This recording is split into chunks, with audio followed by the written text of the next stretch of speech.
Hello, everybody. Welcome to Charmed Persons. Thank you for joining us for this lovely one shot in the world of Tayaroth, the world that we are going to be. Uh, the world that we are going to be taking, that campaign 2 is going to be taking place in. So you're going to be getting a little taste today of the new world of Tayaroth, and exactly kind of how it runs.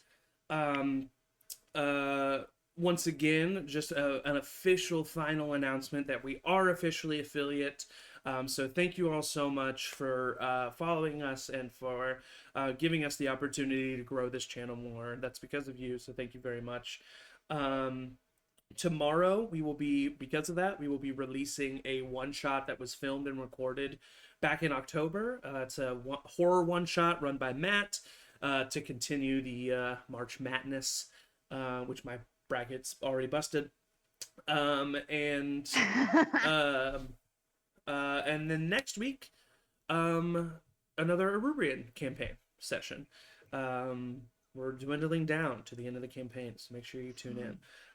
But without further ado, let's go ahead and get started in this one shot in the world of Tayaroth. So, oh wait, no.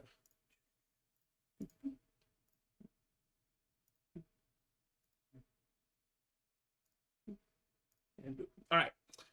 Welcome to the world of Tayaroth. It's the middle of summer in the year 1156 AB. Over a millennia has passed since the divine blight has wiped out most of life on Tayaroth. The world is starting to become vibrant again, with life and potential. But where life and potential breed, danger may fester. Walking the lands of Tayaroth is not a task for the unprepared or lighthearted. The divine blight brought with it atrocities and monstrosities of all shapes and all kinds. Most have gone into hiding or have been destroyed by the various armies that have been built up over the past millennia, but they still roam the lands, waiting for their prey. But Tayaroth has its beauty as well. In one continent, you have to the north towering, chilling mountain ranges. You have to the south a humid, foggy swamps, dry, arid desert right in the middle, lush green forests and jungles, and rolling plains all over. But we zoom in on the town of Nuvenberg. Nuvenberg is a large town outside of the grand city of Behoff. It is the home, or Behoff is the home of Chancellor Rupert Corinth and the Behothian Council. But Nuvenberg is a major part of Behoff's economy and is the largest city underneath the empire. We see a small, two-story home zoomed in, squeezed in between two other buildings. The interior is bare and cold. Its purpose only exists as a base of operations. On the second story, we see a tall half-elf man with a trimmed brown beard and longer brown hair slicked back behind his pointed ears. He grabs an apple and bites into it, and grabs another one and tosses it to the person sitting across from him. Eric, can you please describe your character for us? Yes. My name is Barry. Him. He is an elf. He has kind of really slick back, blonde hair, and he's just wearing a pretty unassuming, dark-colored suit with a red undershirt and a dark silver tie. Yeah. He's got his trusty katana on his back, and he catches the apple, kind of leans back in his chair, takes a big bite out of it, looks back at him. Yeah, you know the man sitting across from you to be Victor Oshana. He is the current. God damn it. He is the current master of spies for the kingdom of Tirat, the Elven kingdom, all the way across the continent. And he takes another bite out of the apple, and he says, "All right, so basically, this Duke Corvo guy." He runs this town. He's big in Behoff. He's on the council. Chancellor Corinth really listens to him, and he's the mark. he has been barricading himself in his manor for weeks due to this investigation that he's been on. And he's getting a little bit too close to discovering something that our benefactor does not want him to discover. So, obviously, we gotta take care of him. But, like I said, he's been inside of his manor heavily guarded this entire time. However, upcoming in a few nights, he's hosting a summer feast that will be held in the courtyard of his manor. And that's where we're gonna strike. But, in order to do it, we're gonna need a crew. We're gonna need people who are good at what they do. First and foremost, we're gonna need some muscle. You know anybody for that? I think I got just the person. We cut to from a wipe transition. You see a small tavern outside of or nearby. Seems to be maybe a different type of day. This loud ruckus noise happening from the inside, and all of a sudden, the window crashes, and one body falls and rolls out. Another body pushed over the frame is lifted up and then tossed further out onto the street. And then stepping over the broken window frame and out onto the street, adjusting their clothes after just handling their business. Angie, would you like to describe your character? Wow. My name's Pat. He, him. Just real tall, probably more elf than human, half elf. Okay. Got my sleeves rolled up, wearing all black. Got a big war pick strapped to my back, a big hand axe on my belt, pushing my sleeves up, pushing my brown hair to the side. Kind of have to Justin Bieber it sometimes. Yeah, amazing. Yeah. Walking up real calm, real slow, cracking my knuckles. Oh, yeah. Coming at these fuckers right here. Yeah, so you know that, so this might seem like a normal tavern brawl to the passerby, but this is actually, we've jumped a little bit further in time, and you've already been, you're handling your first task as the muscle of this group. A couple of guards who are holding up at Lord Griever's house, who we'll learn about here in a minute, need to be taken care of before anything can be done on them. So you found them enjoying some libations, and you're going to make sure they don't go to work tomorrow. So let's go ahead and roll some initiative. As I'm rolling initiative, I look at him and I say, I'm going to make sure you don't go to work tomorrow. Initiative. Oh, fuck. Right out the gate with a nat 1, baby. Oh, all right. That's a 4 total. Okay. I'm chill. You know. Yeah, They can for fuck sure. with me first. Yeah, let's see what they do. Well, one of them gets a natural 1, so one of them will be after you. Okay. But the one who's up, he stands up first, and he looks at you, and he says, I don't think you know who you're messing with, sharp ears. And he comes up and he just swings a big right hook at you, and gets a 18. Hits. He does a total of 2 points of bludgeoning damage, as he just clocks you right across the jaw. The other one's still kind of behind him, struggling to stand up. It's your turn. I look at him and I say, that's the best you can do.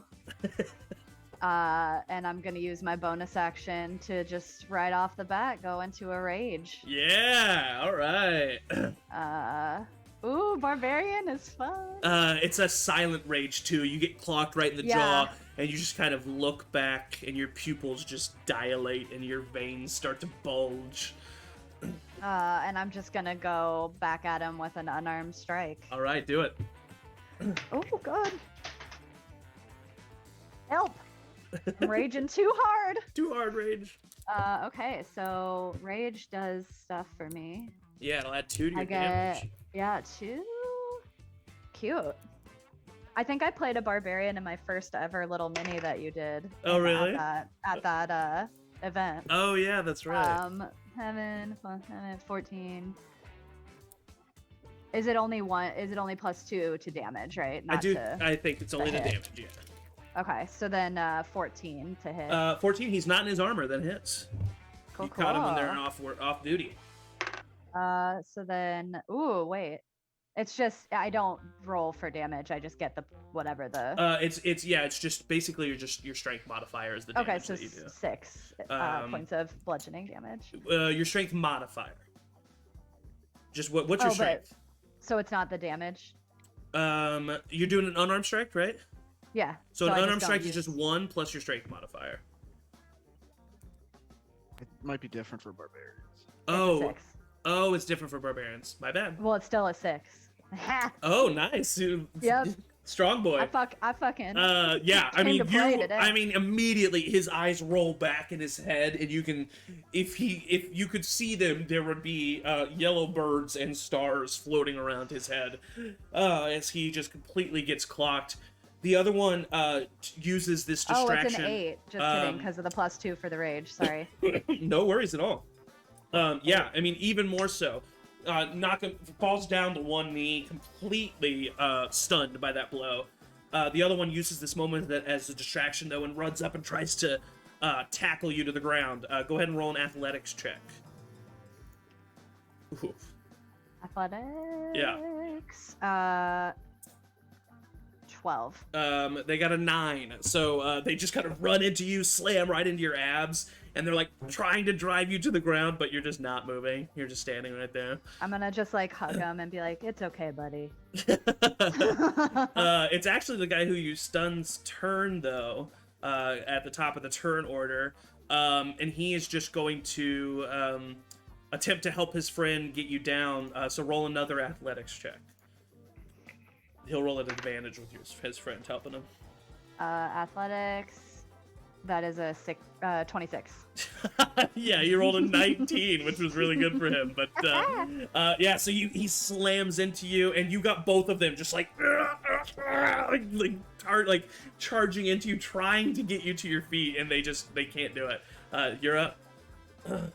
Cool. So I don't know if I can do this because I don't have 2 attacks, but I'd love to just use an unarmed strike to like bonk their heads together. Oh, for sure. Yeah.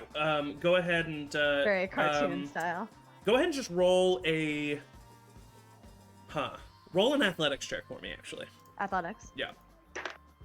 Aw, not as good. 14. You had to beat a 13. Yeah, so they both take your unarmed strike damage. The one that you hit earlier, just completely knocked out cold. Just their nose is broken, knocked out cold. They fall unconscious.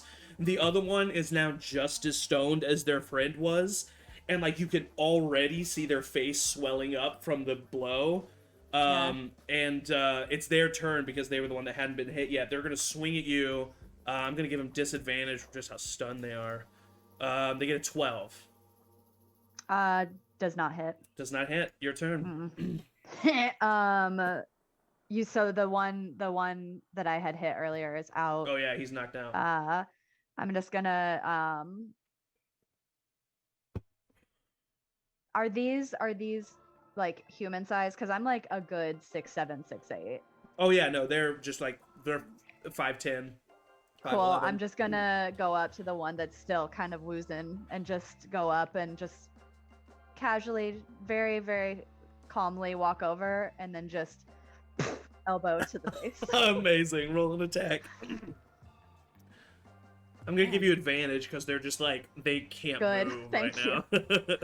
now. So that is gonna be a 19 plus 7. So Okay. 26. Oh yeah. So you you walk right up to them and they're just like they're stunned, but they look up at you, and their eyes kind of go wide, and you just elbow right to the dome, and I mean like a plank of wood. They just stiffen up and just fall directly down. You just kind of smirk, roll back down your sleeves, adjust yourself, and you continue walking to report a mission well done. We zoom back to a couple days ago. The two of with Victor and Barry, right? Yep, Victor and Barry chatting. All right, Pat, I like him. We can I think I know just the thing for him. Yeah, if you want muscle, he's the guy. All right. Well, we're also if we're gonna have him in the courtyard, we're gonna want to have someone with an eagle eye view. So we need someone who's good at surveying, someone who's good with a bow. You know someone? Do I know someone? Come on, Vic. All right, tell me. And we wipe transition yet again to the sounds of grunts. As a form brings themselves up on top of a roof, crouching, moves steadily forward. They look down and look at the manor of Duke Corvo in front of them, getting the lay of the land. Ian, would you like to describe your character? Yes. Fuselerie climbs up onto the roof. Amazing. Throwing the butt of his cigarette out. Him. And his Shatterkai elf, and so just gray, like pale skin. Not a drow. Yeah, not a drow. Not a drow.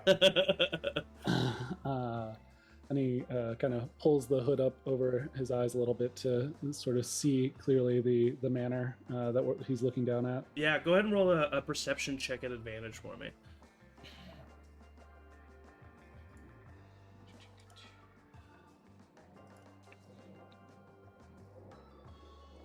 At advantage, that is a 19. 19. What that we Yeah, so you're easily able to get a good lay of the land here. The manor is U-shaped, and so the courtyard is in the center of the U, and then at the top of the opening of the U is kind of a main small gatehouse at the where the main gate is, because it is surrounded by an iron picket gate. All the way around. With the 19, you see that there are, you get a good amount of information. You see that there are two guards, two pairs of guards that kind of keep a 180 separation as they walk around the entire gate of the manor. You stay there long enough to see that they switch out about every hour, which is kind of normal for these guard rotations. They don't want people to get if you're doing the same thing for too long, you don't have fresh eyes anymore. And you see that at the main gatehouse they have a quartet of guards that stay stationed there the entire time. You see two actually, let me make sure I'm right in what I'm about to say.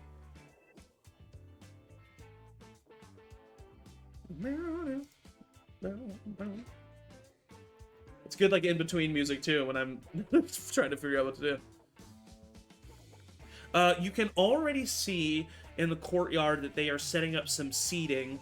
And you can also see that there's a big fountain in the courtyard. On one side of the fountain seems to be where the seating and the tables are, and on the other side seems to be kind of where the food preparation and other stuff and the servants are going to be stationed.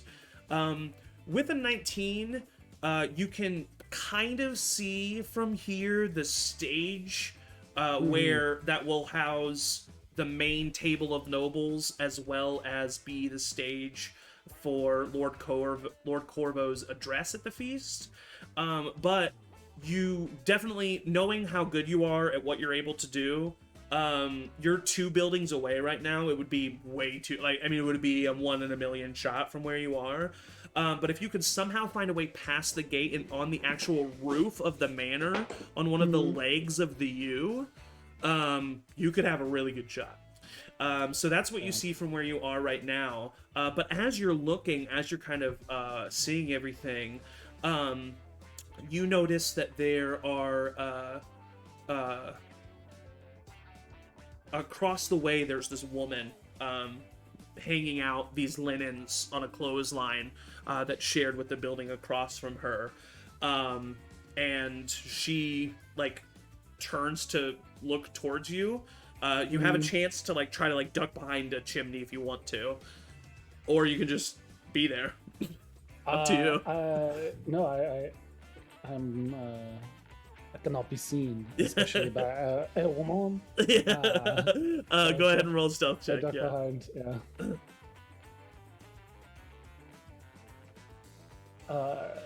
We got a 25.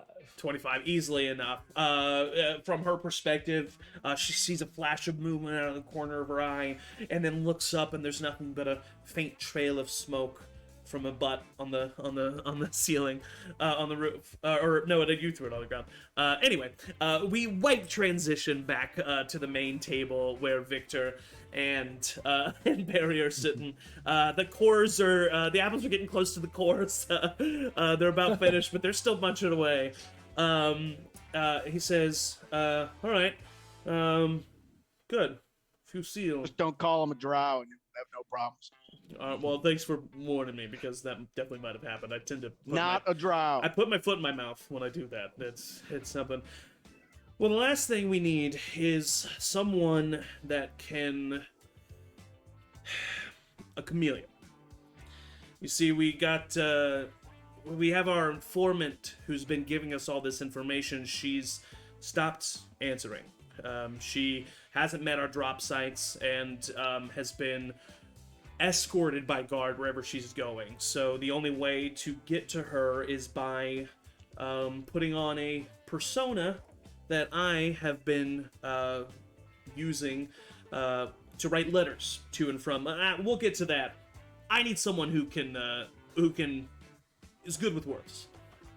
You need someone who can blend in. Got just the person. All right, wipe transition. Back to a couple days later. We see an inn, a kind of low down, rundown inn in the city of Newvenberg.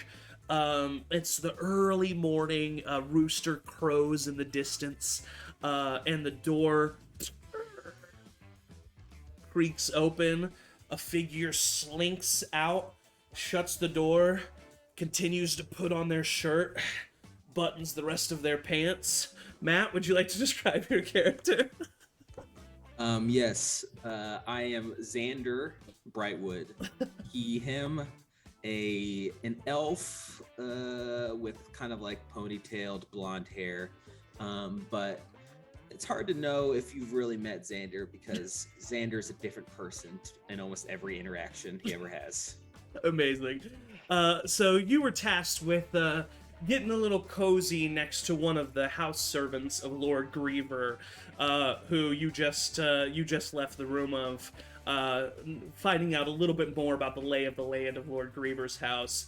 As you're walking away, continuing to getting dressed, there's this little halfling boy in the hallway, and he has this figure of this bear and this figure of this knight, and he's kind of like fighting with him, and he's sitting outside of a room, the door's closed, and he kind of looks up at you. Hi. Hey there, kid. How's it going? Got some toys there? Yeah, roar, it's a big bear. Cool. I get down. Do you live here? Are you... Yeah. Ooh, that's cool. This is a cool place. Yeah, I guess. We just moved here a couple weeks ago. No way. That's probably a big move for a kid like your age to move to a new place like this. Yeah, we used to live by ourselves, but now we live here and there's other people here all the time. Listen, I am I'm not supposed to be here, but I just want you to know that you seem like a cool kid, and I think you can keep a secret, right? Yeah. Are you an elf? Well, depends on your definition. What's a definition? Yes, I am an elf. Okay. I can keep a secret. So you don't want me to tell anyone an elf was here? Don't tell anyone that an elf is here. Well, what do I get? What do you get? I look in my bag. It's like, hey kid, Here's some caltrops. You like caltrops? Well, what's a cow trap? I just handed him a big bag full of caltrops. Now be careful with these, kid. Okay. And he puts them right outside the door that he's sitting at. Good. I ruffle his hair a little bit. All right. Shh. And you walk back. We cut back to Victor. Finally finishes the apple. He throws it in the bin. He says, Got "All a right, new apple. there's one more person that we need, but I think I know just the person for this. We need someone who can sneak. We need someone who is one with the shadows." Do you feel me? Yeah, who you got? Have I worked with them before? Or? I don't know. Nix, have you worked with them before? Out of the corner of the room, who had been standing there the whole time, a figure appears. Nix, would you like to describe yourself? Nyx is basically one with the shadows is exactly the way to describe. She, her, long black cloak with a hood, very pale skin, so that if you are just looking out of the corner of your eye, it almost looks like you're just seeing like a floating face. And then sometimes by the time you do a double take, she's already gone, and you're like, "What was that? A ghost? What just happened?" I mean, you tell me. You tell me if she's good at what she does. I immediately started just choking on my apple. Oh my god, Jesus! Yeah, she's got that.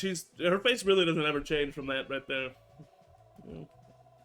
When I first saw it out of the corner of my eyes, I thought it was just a floating face. It really startled me. Terrifying. Imagine that being the last thing you see.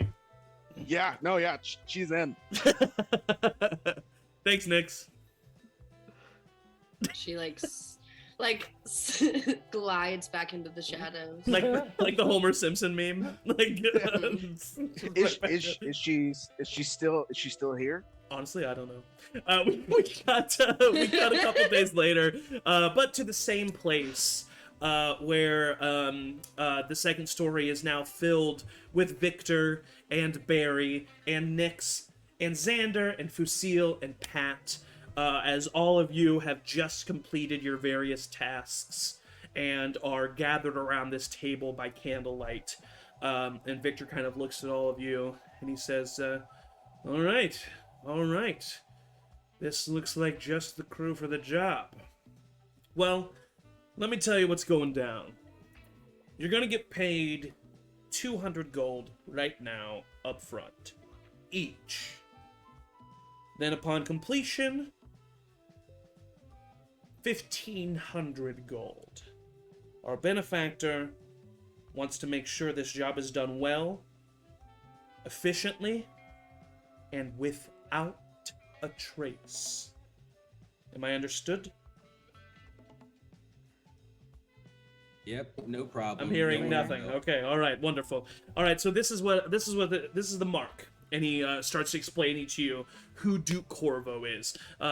Duke Alistair Corvo. He is on the council of the Bahathian Council, which counsels the Chancellor Corinth, who is the Chancellor, the head of the Bahathian Empire.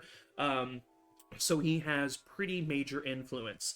Turns out Duke Corvo has been investigating, or been tasked with investigating, some recent attacks on some caravans coming in and out of Nuvenberg. These caravan attacks have actually been done by secret units of Taratian elves in order to cripple the Bahathian Empire's economy. However, not enough of this has been done. King Lucior is King Lucior, who is the king of the kingdom of Tira. He's not ready to make a move yet, and so Duke Corvo's good at his job, and so you are tasked with stopping him from performing these investigations and finding out that, basically a war is brewing.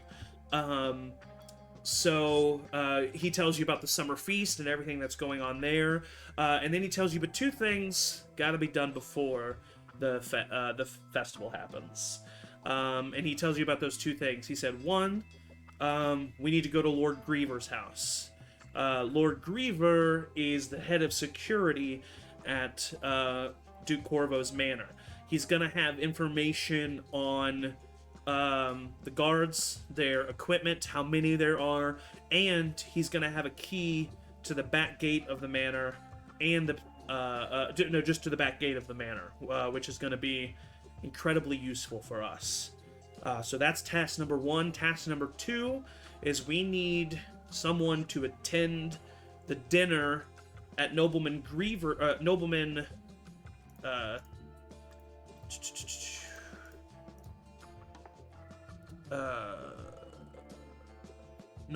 where is he at?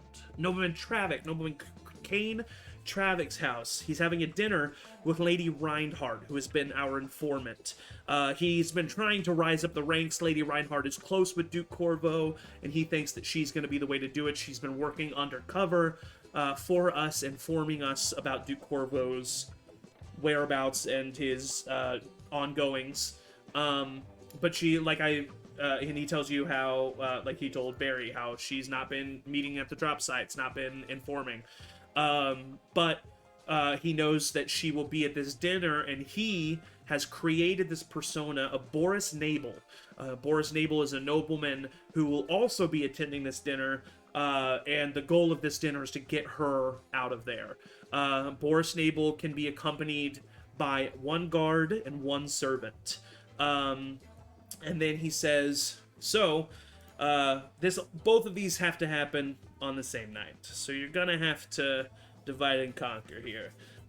Here's the lay of the land. And he throws out this handout. Our first handout. Your first handout. First hand. Handout. My elementary school days are coming back to me. He shows you this hand-drawn map that he gets out. He's like, all right. What is that? This is what I put together. He goes, this is Lord Griever's house. And he said, and basically, the dotted lines around it represent the fence around his house. There's the front gate. There's the front of the home. The 2 circles are 2 guards that are stationed outside of there. The circle with the 2 dashes by it is a guard that patrols. 1 singular guard. Oh, I see. It's in motion. Yeah. There's a terrace that you can climb to the 2nd story where Lord Griever's room is, and there's 2 cellar doors also, another way to enter the home. He will be on the 2nd floor entertaining. He's going to be on the 2nd floor entertaining a lady of the night, as he usually does, and that's going to be the best time to strike. So Lord Griever's home is going to be a little bit more stealthy in and out. And the dinner is going to be more deception, and you're going to be seeing more manipulation. So, I don't know, what do you guys think? You're the crew? You want us to kill Lord Griever, right? You want him dead, or you just want him to get the information? We don't want him dead. Because then throw a lot of alarms. It'll throw off a lot of alarms. Yeah, we basically just need his key and any documents that he has on the yeah. Are we at last resort, just throwing it out there? Last resort, we kill him? Last resort, kill him. Absolutely Last no resort, kill him. no, yeah, last resort, kill him, but you gotta hide the body so that no one can find it. Got it. Cool. I just want to make sure before I go I understand. Yeah. anywhere. Well, I'll be at the dinner. If there's any information there to be known, I'll know it. All right. I feel like at least one other person should accompany you as either your servant or your guard. Can guard up. Probably better I don't try to not kill Lord Griever. Hey, you guys His are the men crew. were easy enough. You guys I are was the crew. worried It's up for to sure, you. Pat, Unless that you you feel would Boris. go. I mean, if you're like I said, you guys are the crew. But if you feel like Boris can do it by himself, then that's what'll happen. You might want to take some muscle with you. I mean, are then the other people going to sneak? I could probably climb the terrace if we wanted to go in that route. I could keep a watch from outside. I can sneak. All right. Looks like the 3 of you and the 2 of you. Both of these are happening tonight. Get your things. Get ready. These missions. We have a way to communicate. I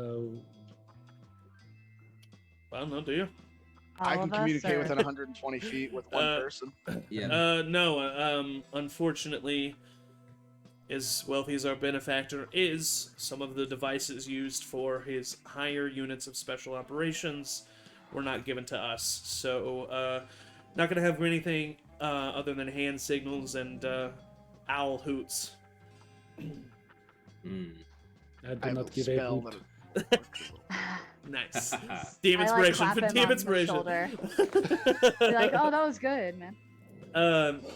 Yeah, so both of these have to happen tonight because the feast is tomorrow night. So, we cut to team number 1 as nobleman Boris Nabel.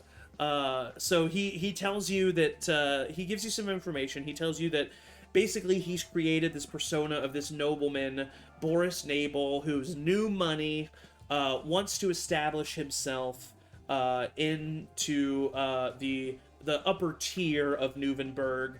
And then he tells you a little bit about Nobleman Kane Travick, who's running this dinner.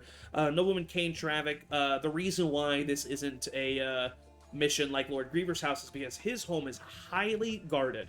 He has his own security source because he is also the kingpin of a lot of the underground crime in this city.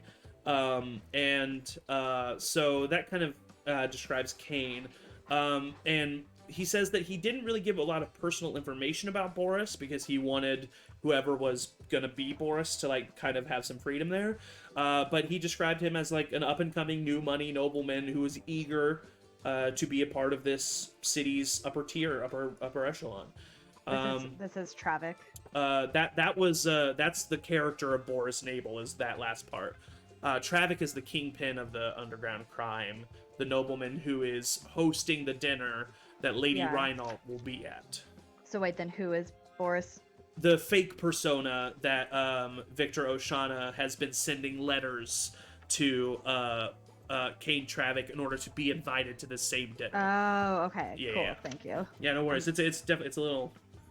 It's a spy thing, so it's a little complicated. Yeah, Boris Newell is Victor. And we're Yes. just trying to get Lady Reinholtz. Basically, you're just trying to get her out of there, or just trying to figure out, or just trying to have a private conversation with her to see if she's okay. Is she's like, what's going on, basically, because if they need to know before tomorrow night if something bad is gonna, like, if something should change this mission in any way. So the two of you show up outside of Kane Travick's house. It's the middle of the night. Dusk has come and gone, and you are let in by the guards at the main gate as soon as you tell them who you are. What visage do you put on for Boris Nabel? All right. So I do have the Mask of Many Faces Warlock Invocation. Wonderful. So I can change my face. He's a human new money, so kind of tall with like a super gaudy purple robe with Yeah. like beautiful golden trim on it. A bunch of earrings and necklaces. Amazing. Dangling gold chains all over my open chest. Amazing. Yeah, just kind of has like a beautiful cane that he walks with. Wonderful. Doesn't seem to need it. So new money just came into money, so loves to spend it. Yeah. Do you change or do you advise Pat to like change their look at all, or at least maybe cover their ears? Yeah. Pat, can you look like a big ol' human? Basically, this is what you get, I guess. Cool. How long do you think? How long's Pat's hair? I could like zhuzh it to cover my ears a little bit, Yeah. but I was thinking if because it's gonna peek through, I Yeah. can't control it. But I was thinking if he's wearing purple, like I can do some like purple pin to Yeah. like accent that I'm with him, and maybe Yeah. like a purple ear clip to signify that like even though I'm an elf, Yeah, I, like, because not have all elven elves are. blood, Yeah, exactly. Not all elves are Teratian elves. Yeah. So that I can show that I'm like in service to easily Boris. enough. Yeah, easily enough. You're able to kind of just establish that you are definitely his muscle. So Yeah. the two of you enter this grand foyer, um, and you are greeted by this servant who comes up in this like pristine woolen black coat, firmly pressed, no wrinkles in sight. This fluffy white ascot, and they approach you and they say, "Hello and welcome to Cain Travick's Manor. And who may I be speaking with?" Oh, you don't know Boris Nabel? That's me. "Oh, Nobleman Nabel. Yes, wonderful. Yes. Go ahead and make a deception check with advantage." 16 with advantage. 16. Okay, 16's enough. The servant looks at you. "Oh, yes, Nobleman Nabel, we have been waiting for you. Yes, you are running late." Oh, you know how what they say, fashionably late. People will be expecting me, and I like that. Yes, well, if you are wanting to, enter in the upper echelon of Newenberg, I might, a humble servant, suggest that maintaining time is important in this city, and especially important to Mr. Travick. I'm actually already in the upper echelon. I don't need your advice. Thank you very much. "Yes, of course, sir. I am lowly and beneath you. Please." And he gestures you into the main dining room. Pat, is there anything that you're doing? Or are you just kind of looking tough, walking, accompanying?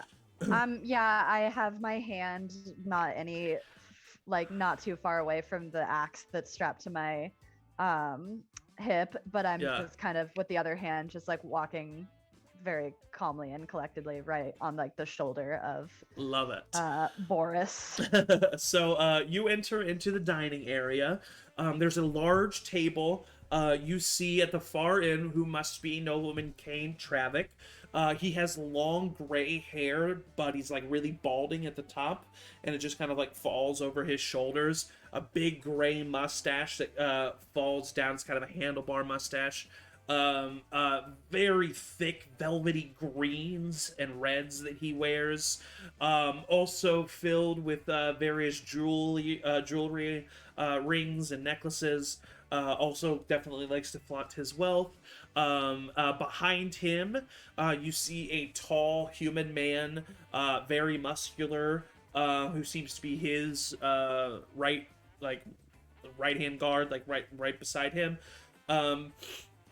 You also see what appears to be a beautiful human woman with silver hair that is like braided intricately, and then mixed within it is kind of this like golden thread that ties it up. And she's wearing a very long, deep blue dress. And although she is quite beautiful, you see dark circles under her eyes, and a look of slight concern as Boris Nabel walks in, and you see that behind her is another tall human-looking male, very large, kind of just standing directly behind her. And there is a seat. The servant who has been discussing with you walks over and gestures to the seat. When I walk into the room, Yeah. I put my arms out and exclaim loudly, "Hello, everybody! It is I, Boris Nabel, and I have arrived. The party can now start." Welcome, Boris, and it's wonderful to finally meet you and not just read your words. Oh, yes. It is a pleasure to meet someone as rich as you. Likewise. I am rich. We're rich. You're rich. And the chair is pushed in for you as you sit down, and then the servant kind of just very politely gestures to directly behind the chair for you to stand, Pat, as is apparently common in this room. Not necessarily the way it goes for all noblemen, but maybe the kingpin of crime constantly having muscle around is a thing. And as you are all here in this room, servants start to bring in a few goblets of wine, as well as some chilled pitchers, and then fresh plates of bread and cheese and meat to start munching on before the main course. And Nobleman Kane kind of takes a couple grapes and pops them in his mouth. And then he looks over and says, Nobleman Boris, I would like you to meet Lady Reinhardt. She is a lovely individual, lovely woman, and she kind of looks to you and very politely nods. It's a pleasure to meet you. Lady Reinhardt, is of course a pleasure to meet you in the flesh. Thank you, thank you. Yes, so, Nobleman Nabel, you are new to your wealth? Oh, yep, new to my wealth, but that doesn't mean I didn't deserve it. Of course, I did not mean to insinuate otherwise. What did you, how did you come into your wealth? I'm a bit of an inventor. Oh, well, what have you know, invented? I invented paper. Oh, Yep, that was me. and Kane, see why I'm rich. Nobleman Kane kind of like turns his head. Paper, you say? Yes. You invented parchment. Yes, I did. It was a hard thing to make, but when you got a mind like mine, When you told was me you easy. came into your money, you did say it was through unconventional means. I'm just a bit. Hasn't parchment been around for quite some time? I mean, before the blight, even. I feel like. yeah, some form of parchment has been around for a long time. But have you seen paper? Go ahead and roll roll a deception check with advantage. 22. No, I guess is there a difference between paper and parchment? You're showing your ignorance. Yes, the paper has lines on it to guide your writing into sentences, Interesting. and 3 holes to put in a way to fasten it inside of a holder. Very interesting. Yes. Well, wouldn't the holes kind of, harm the integrity of the paper, make it easier to rip or tear? Look, obviously you haven't seen this paper. Right. Will I admit there is a problem with the holes tearing right at the end point because there's a little bit of paper there, and sometimes they come out of the holder? Yes, that happens, and we're working on prototypes right now. Wonderful. Well, hey, you know what? I am in the presence of a sheer mastermind. Wonderful. Yes, I'll actually take more grapes. Oh, he passes. He hands the grapes to a servant of his, and the grapes bring them over to Pat. I unsheath a dagger, flip it, poke it in a grape, eat it, all making eye contact, put the dagger back into the sheath. Yeah, you can definitely see that, like, you see this look on the servant's face of 1, terror, 2, you can definitely see that they were like intending you to take them and like give them to the nobleman. but so then they just kind of like are confused, and so they just put them on the table in front of you, Boris, or Boris, quote unquote, and they just kind of like nod and walk away. And then Lady Reinhardt speaks up and she says, "Well, paper, that sounds absolutely lovely. Will you be attending the summer feast tomorrow?" I would miss it. Oh, wonderful, wonderful. Duke Will you be Corvo- attending? Oh, yes, I will be. Duke Corvo is a good friend of mine. He's a wonderful man. Wonderful, yes. That's beautiful. So you don't have any other engagements tomorrow? You're gonna be completely free? Yeah. No, I will be just attending the summer feast in the evening. Might run a few errands in the day. You know how it is. I love errands personally, but usually my servants run them for me. Ah, yes, of I'm course. rich. Yeah, I understand. Yes. If you'll both excuse me, I need to take just a brief trip to the washroom. And Nobleman Kane kind of nods his head, and Lady Reinhardt steps away And she kind of walks out of the dining room and into another place of the manor. And you see the guard who is standing behind her follow her.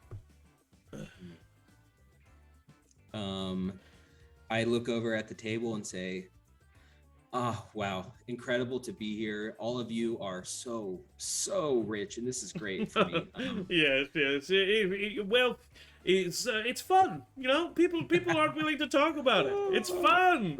People are like, money doesn't solve everything, and then here I am. Yeah. My whole life solved. I like you, Boris. You're honestly gonna fit right in. I like you too. Oh, thank you. How did you make your money, by the way? You know what? It's an interesting point of conversation because I feel like that's something we should discuss, Boris. You see, Traffic Industries, I suppose as you could call us, does not necessarily get its wealth from the most savory of methods at times. Interesting. Yes. You've got me intrigued. Well, that's good to hear. Because, you see, if I were to truly bring someone else in on what I've been working on, well, I would need to know that I could trust them. Can I trust you? I lean back very casually in my chair, pop a I have grape to in my step mouth. back because he leans back so far. I just Sorry, Pat. Can you trust me? I've never told a lie in my life. Well, that's concerning. You would definitely need to be able to lie. Oh, I see. Yes, but that's something we can perhaps work on. Another question would be, how loyal would you be to me, Mr. Nabel? I mean, I would be as loyal as the situation dictates, because you know, as a fellow rich person, Of you know, course. sometimes the situation fluctuates and you have to kind of play it by ear, but you seem like a generous, thoughtful man, and I would be loyal to you. Wonderful. And how loyal are your servants to you? Well, I mean, Pat here can speak for himself. I would Pat, actually how loyal? rather you speak for Pat. And I would like you to command Pat to slice their arm right now with their dagger from elbow to wrist. No, okay. I will do that for sure, but why? Because I need to see if you're willing to take instruction. I have the ability Awakened Mind. I can telepathically speak with any creature Uh-huh. 30 feet, and I look to Pat and I speak in your mind, Pat, and say, I don't know what this is for, but I guess you're gonna have to cut yourself. totally fine. Totally fine. Totally fine. Pats, cut yourself. He I looks- do it. I flick the dagger out again. All right, yeah. You take 3 points of piercing damage as the dagger slices in your arm from wrist to elbow. And you see Kane's eyes kind of widen with a look of impress. And he kind of snaps his fingers. And a servant immediately walks up to you, Pat, and they have this bandage that seems to be covered in this like a healing salve, and they come up to you and they pause, looking for permission. I just put my hand up and They nod and they say, yep. They nod and walk away. A further, even more impressed Kane looks at you and says, "Well, all right. Then I It suppose is just going to be dripping all over the floor, though, and I'm just going to let it. Right? Do you say that, or do you ask that? Or No, ask him I that? just have it. I Yeah, look at I it. love and it. I look at them and just. He looks. Roll an intimidation check, actually. That's such a good thing to be rolling. At advantage? What's no, these dice? I hate them. I'm not You're gonna say in an timeout. advantage. This dice is going in timeout. Get in there. So that was an 8. 8. Okay. He looks at you, kind of nods. Well, Mr. Nabel, Oh wait, no, it's an 8. Okay, yeah. Well, Mr. Nabel, I suppose that cluing you in on things going on is going to be of use to me. That's good to know. Yes, of course, it is good to know. Now, when is dessert? Because I like to eat that. it's coming. And as you two discuss, Lady Reinhardt enters back in, and you make a perception check, Boris and Pat. 7.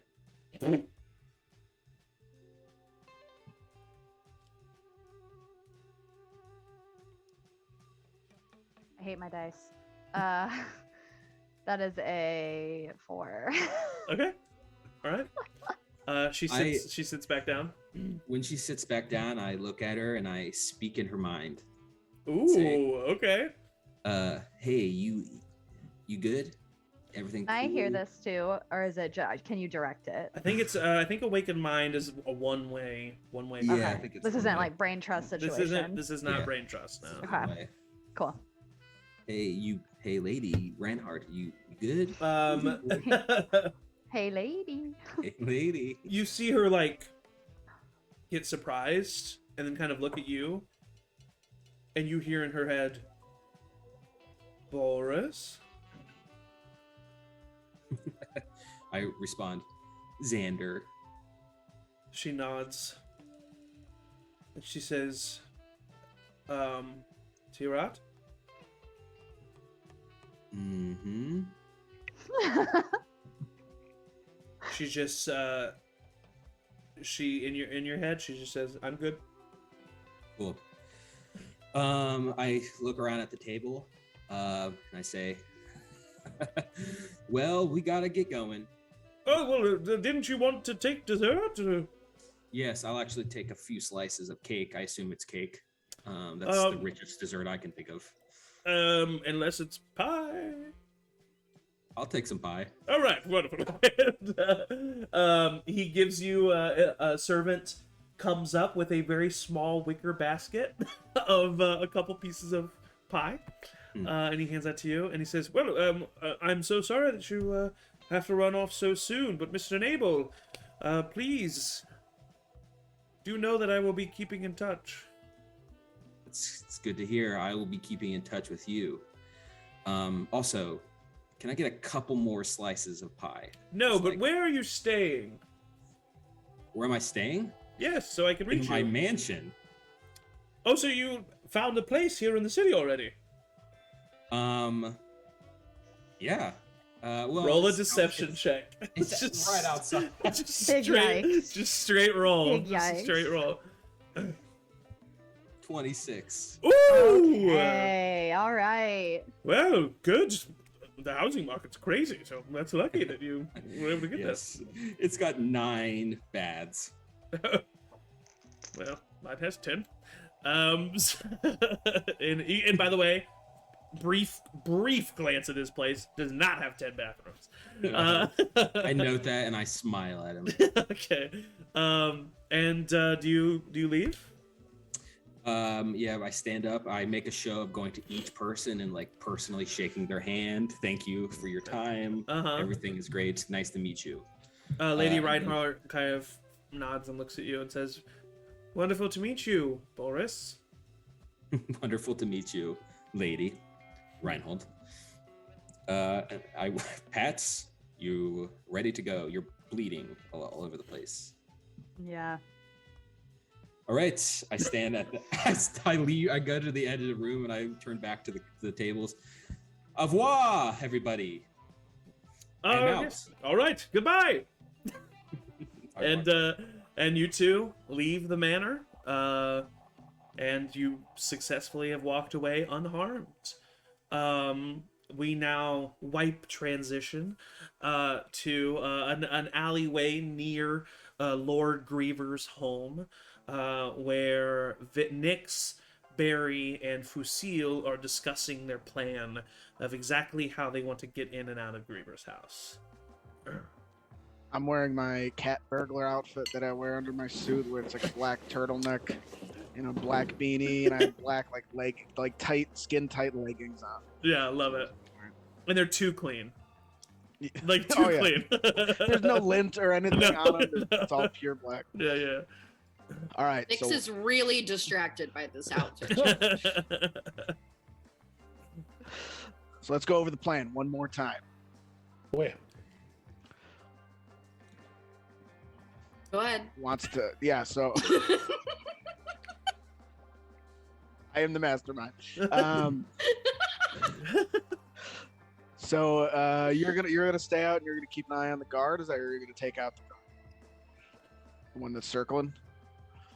I could do either, unless of course they are a woman. I cannot hurt a woman. Why not? Yeah, it is just so much better. The problem is, you see. What if I hit you first? How dare you? No, you were better off that we just love each other. I'm gonna walk up and smack you in the face. Good for bonding, team bonding. You can hit me back. I would not. No. If there's a stick, can I like break it over my knee and like throw it at him? Like, all right, let's get this over with. Can't have you guys fighting in mid mission. Yeah, roll a perception check for an alley stick. Alley stick. Dirty 20. You find a broken broom handle, yeah. Snap it. And... All right. What do you do? You guys are gonna fight. If not, then let's continue planning. Yeah, I agree. We should not be Yes, fighting. go over our plan. Go ahead. A broken stick for nothing. Well, I guess we'll see if that's a woman or not. If it's a woman, we might have a problem, I guess. If it's a woman, you're gonna do it anyway. No, she would simply fall in love with me. It would not be a problem. I guess if it's a woman, I will kill her. And if it's a man, you can take the lead. That would be no problem then. I should have gone with the other group. And then we'll sneak over to the terrace. Me and you will climb the terrace, or do we want to have a 3-pronged attack? And just so you know, the fence is there's like 3 inches in between each like pike, and it's like iron pike fence, and they're like 7 feet tall each. Easy. I can climb that. Yeah, I mean, yeah, it's definitely not a height thing. It's more of a like their pikes on top, and then it's you're not very hidden. Like it's an open fence, so you can be seen. I can disguise myself, sneak in as well. If we are caught, make myself look like a guard. Or Yeah, the guard also that you create a kill? fog. The a fog card that you're, cloud cover. yeah. Are you against also making yourself look like a woman? What? Why would I be against that? No. Because you would have to fight then as a woman, You and might then fall maybe in hit love with women. yourself. I am confused. If you by this. disguised yourself as a woman, would you have less of a problem killing a woman? You know what? Let's go ahead and hold on just real quick. The 3 of you, like the 3 of you, Scooby-Doo lean out of this alleyway with one head on top of each other, and I'm gonna roll just a d20, and we're gonna see if this is a man or a woman, or a gender-neutral person, because maybe you won't be able to tell. So. I Let's really see hope here. that's the case. That seems like it would Yep. really fuck with his brain. So I need I'm gonna roll a d12 because that's divisible by 3. So first third, man, woman, non-binary. It's a woman. No, it's a man. It's a 4. It's a man. Big bushy beard, beer gut. He's walking around. No problem here. You even hear him say, "I'm a man." And that's toxic masculinity. That's a dude if I've ever seen one. Yeah, he has real self-identity issues. Really has to like affirm himself way too much. So you're gonna take out the front guard as they come around the front. You want to disguise as them, and then you can even enter the front gate or front door if things Can go meet you awry. inside. Wow. Wow. We'll go up to the terrace and we'll go and sneak up to the terrace and sneak in through there. Hope nobody falls in love with you on the way. That would be impossible for it to not happen. Anyone who sees me. All right. So, Nyx and Barry, let me get some initial stealth checks from y'all. 19.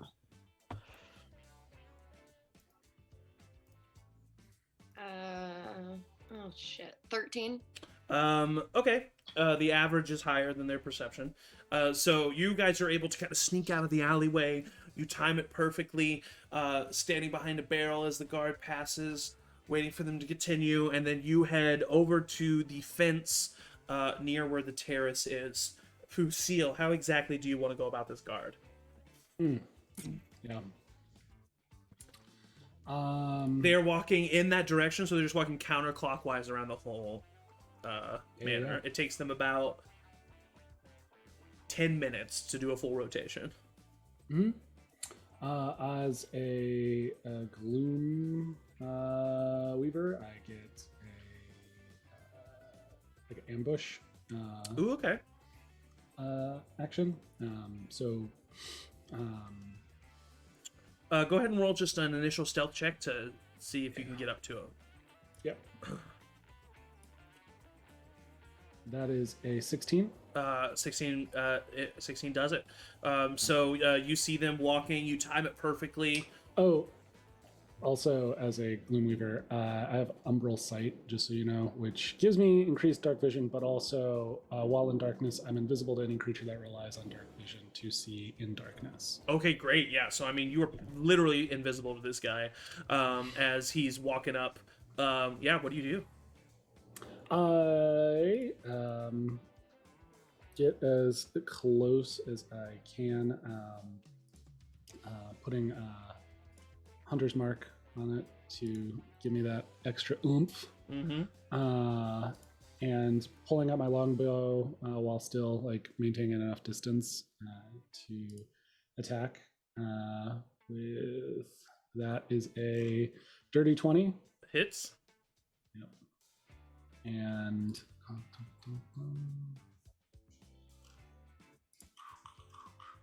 adding all my dice.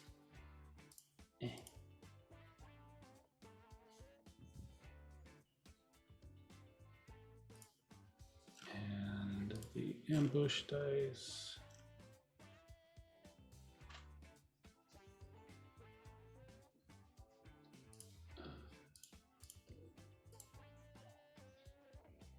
That is a total of 25 points of damage. Yeah, 25 points of damage. I mean, enters the back of the helm, pierces the helm, exits the helm, and he's just, just face first, just dead, immediately dead. And you timed it perfectly so that you shoot him and he falls into a shadow. Yeah, I maneuver the body to make sure that it's in a good hiding spot. Yeah. If I need to, and then assume the identity of this person. And do you have are you doing that with a spell, or are you just gonna put on his clothes? I do have a disguise self. Okay, perfect. Wonderful. Yeah, so you look exactly like him now. Except maybe you're more confident. So do you just continue the patrol?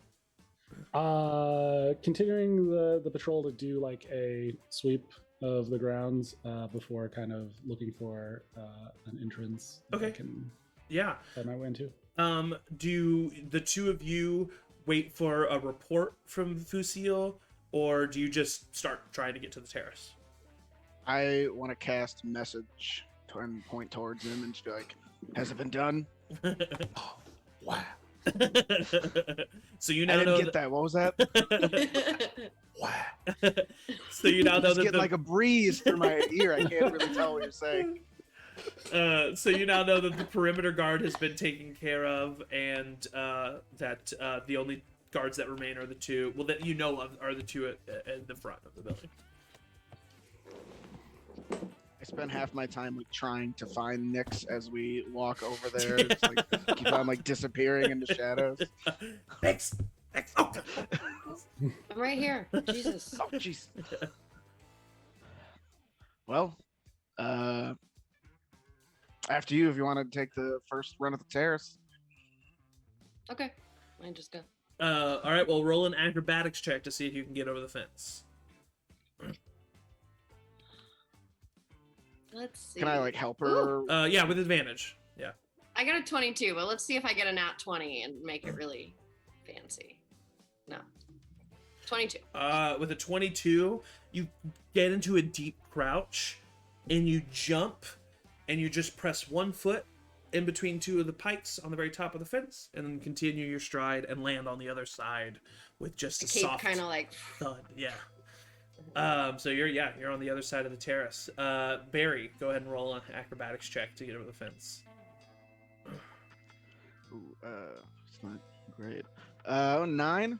9. Barry gets up onto the fence, starts coming over, and then slips and falls, and the one of the poles of the fence has impaled the back of your shirt, and you're now hanging by this pole. Can I? Is he on the right? Is he on he's the on your correct side. of the He's on your fence? side. Yeah. Can I just pull him down? Yeah, make an athletics check. Yeah. 15. All right. Are you wearing any armor? No, I cannot wear armor. So I'm just Okay, wearing yeah, a so black you're- t-shirt. She pulls you down, and the shirt just rips and falls off of you, and you're now shirtless. You can like have it on like it's like a backwards blank snuggie or something if you want, but like it's not. Nope, I'll just continue on Balls. shirtless. So you continue your path around Fusil. You see the terrace that there you actually spot your party members making their way across. It's weird. Barry's shirtless. That's a change. Just give him a thumbs up. You notice that I'm a man. I'm a man. you notice that there's the cellar, the doors in the cellar in the back as well. What do you try? Do you try to go up to the terrace with them, or do you try to find another entrance? Yeah, I guess I would look for like a back entrance, maybe. Yeah, there is guard there's no entrance, yeah. back in, there's no guards in the back, and there is no entrance to the back, but there is in the back the cellar doors. Oh, And the yeah. if the here I'll bring this up again so you can see that. Sure. Thank you. Yeah, no Okay. problem. Yeah, let's check out the cellar. Sure. Go ahead and make an acrobatics check to just get over the fence for me. Or if you want, you can go through the front gate and walk all the way around, but it might look 22. weird. Okay, yeah, perfect. Easily enough. You just pull yourself up, jump over. You walk over to the cellar door. It is unlocked. All right. I sneak in. Okay. Sneaking in. Yeah. Skulk- So you Skulk my way through. open the cellar door, pull your way down, shut the door behind you. The two of you at the terrace. It goes up to the second story, and you can't see. You do see a room there with an open window, but you don't know what room it is. Mhm. Do you climb up the terrace? Yep. Do you mastermind? No, that was a very expensive shirt. I'll just climb. I'll just climb. Make Then an. you should have jumped better. It's a terrace, so you can climb up it easily. You climb up the terrace, you look up, you see the room. It's just an empty, kind of like, what's the best way to describe this room? I don't know what the name of this room would be, but I've seen it before in fancy houses. But it's like a bedroom's on one side, a bedroom's on the other side, and then there's a door in this room that goes to the hallway, and all that's in this room is like a basin with water and like a couple chairs. It's like a study, little but it's not common really. area. Yeah, it's like a common area, but like for the house people, I guess. It's weird. It's like a sunroom, I guess. But there's no one in it Yoga as of right studio. now. Yeah, no one in it as of right now. So you hop in, get inside. Nyx is right behind you easily. Actually, you turn around to like watch her climb up, and she's already in the room right behind you. Go ahead and roll perception checks, both of you.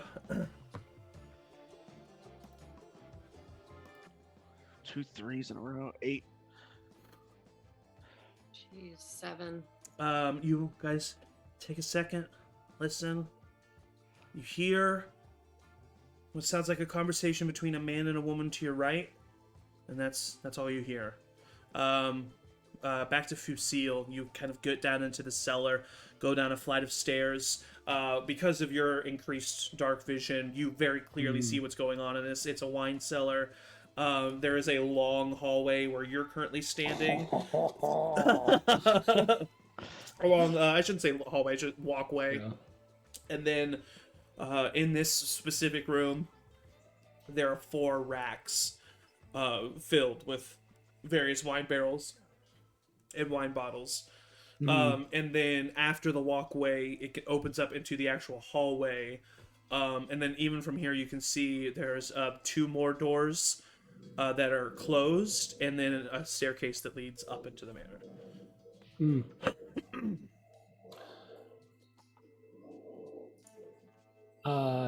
For the good of the mission, he ignores the wine, though he is very, very tempted. Yes, of course. Leave no trace. He's a professional. Yeah, checking out the other doors that are down here, you said? Yeah, so it's like you're in the actual wine cellar now, then there's a Right. hallway with 2 closed doors, and then a staircase that leads up. So, yeah. Going over to the first doorway, going and listening to see if there's any sound. Yeah, roll a perception check. 18. You don't hear anything behind this door, and as a matter of fact, it's like somewhat slender. You crack it open a little bit, storage closet, shut it, but you do hear what sounds like shuffling from the other room. Shuffling. Yeah.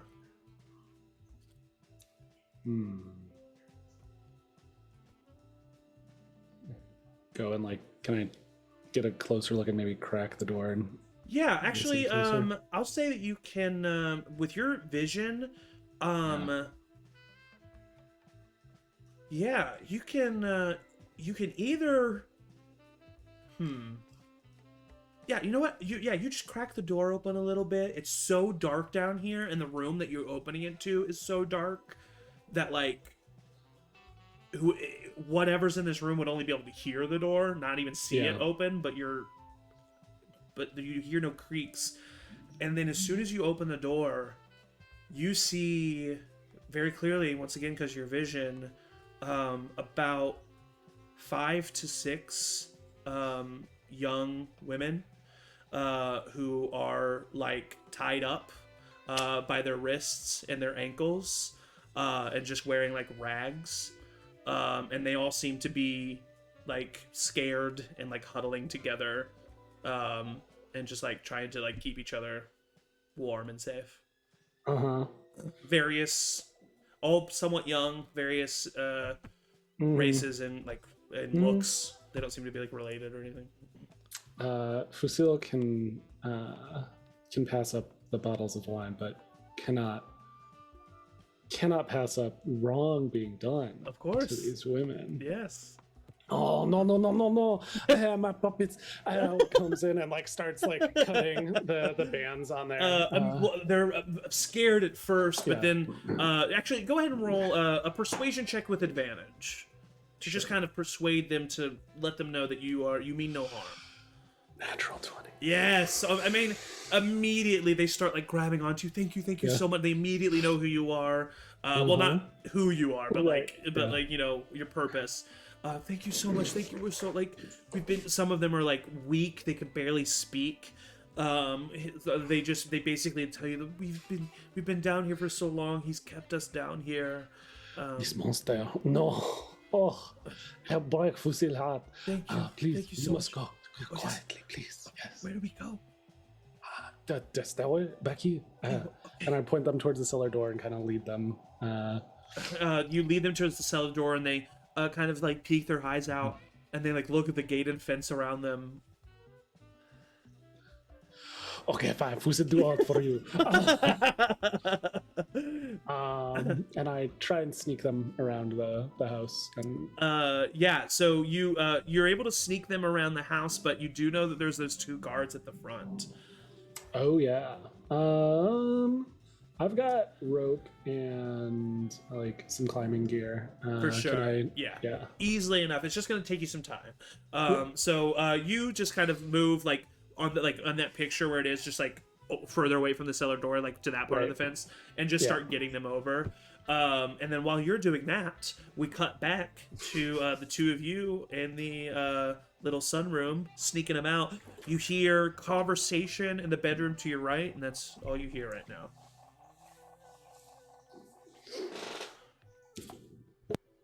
Go check out this bedroom. I'll lead the way. I'll sneak and see if I can get like to the doorway. Yeah, it's a door. There's 3 closed doors. One directly in front of you from where you were climbing in through the window, and then 2 on either side. And the one on the right side is where you hear the combo. I want to just like sneak up so that I can like press my ear against the door, try to figure out like how close they are and just see what's going on. Yeah, roll another perception check. 16? You hear 2 distinct voices, a man and a woman. The man seems to kind of be like giggling and laughing. The woman, you can't really get much of what she's saying or doing. You can just like hear the tone of a woman's voice. You look under there, like you don't look, but you can see from under the crack of the door that there's faint candlelight coming from in that room. Yeah, that's what you get.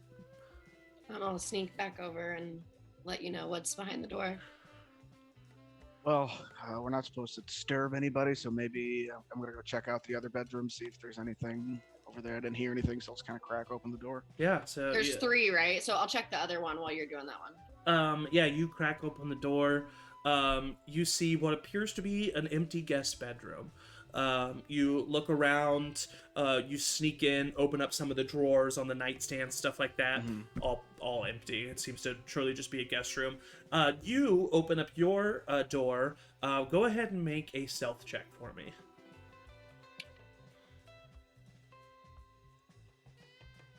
Let's see. 15? You open the door and you immediately see a guard standing outside of it's a long hallway that you've opened up to. You see a guard standing outside of the door to the bedroom where you're hearing the conversation, and you see another guard walking towards you and walking past that man, but because of your stealth check, you just quickly but quietly shut the door again, and you are unseen. I want to just try to like slip across the wall, like into the door of the other bedroom. Yeah, easily enough. The other one's a hallway. There's guards Guards like right outside the door. coming right toward the door, the hallway door. There seems to be one stationed out the side of the bedroom where you're hearing the conversation, and one that's like patrolling. Well, we can lure him in here, take him out quietly, or we don't want to leave a trace. You're the mastermind, aren't you? It's a group effort. Yeah, I mean, as long as we can do it quietly, I think that's a good idea. All right. I'm usually pretty quiet. I don't have much to make noise that won't, alert the people in that other bedroom. We could.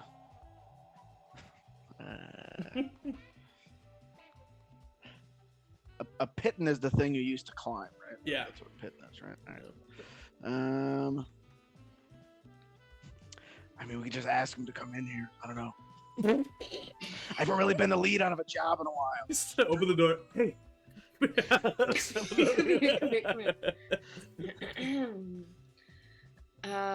Well, God, Oh, I could cast message and tell them to come in here silently.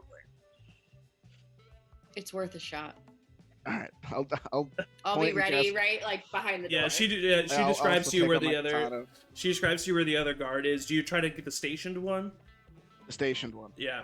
So what do you do? I What want do to you try to say? time it so like the guard is, if I can, like on the other side. Yeah, go But ahead it's and like rough. actually, I'll just go ahead and keep that same perception check. Basically, this other guard that's patrolling seems to be patrolling the entire manor. So you wait until you hear footsteps of Right. him going downstairs, and then what's the message that you send?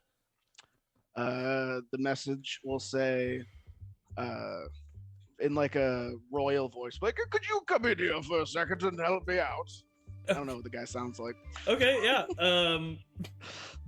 You hear the door to the bedroom that you're not in open.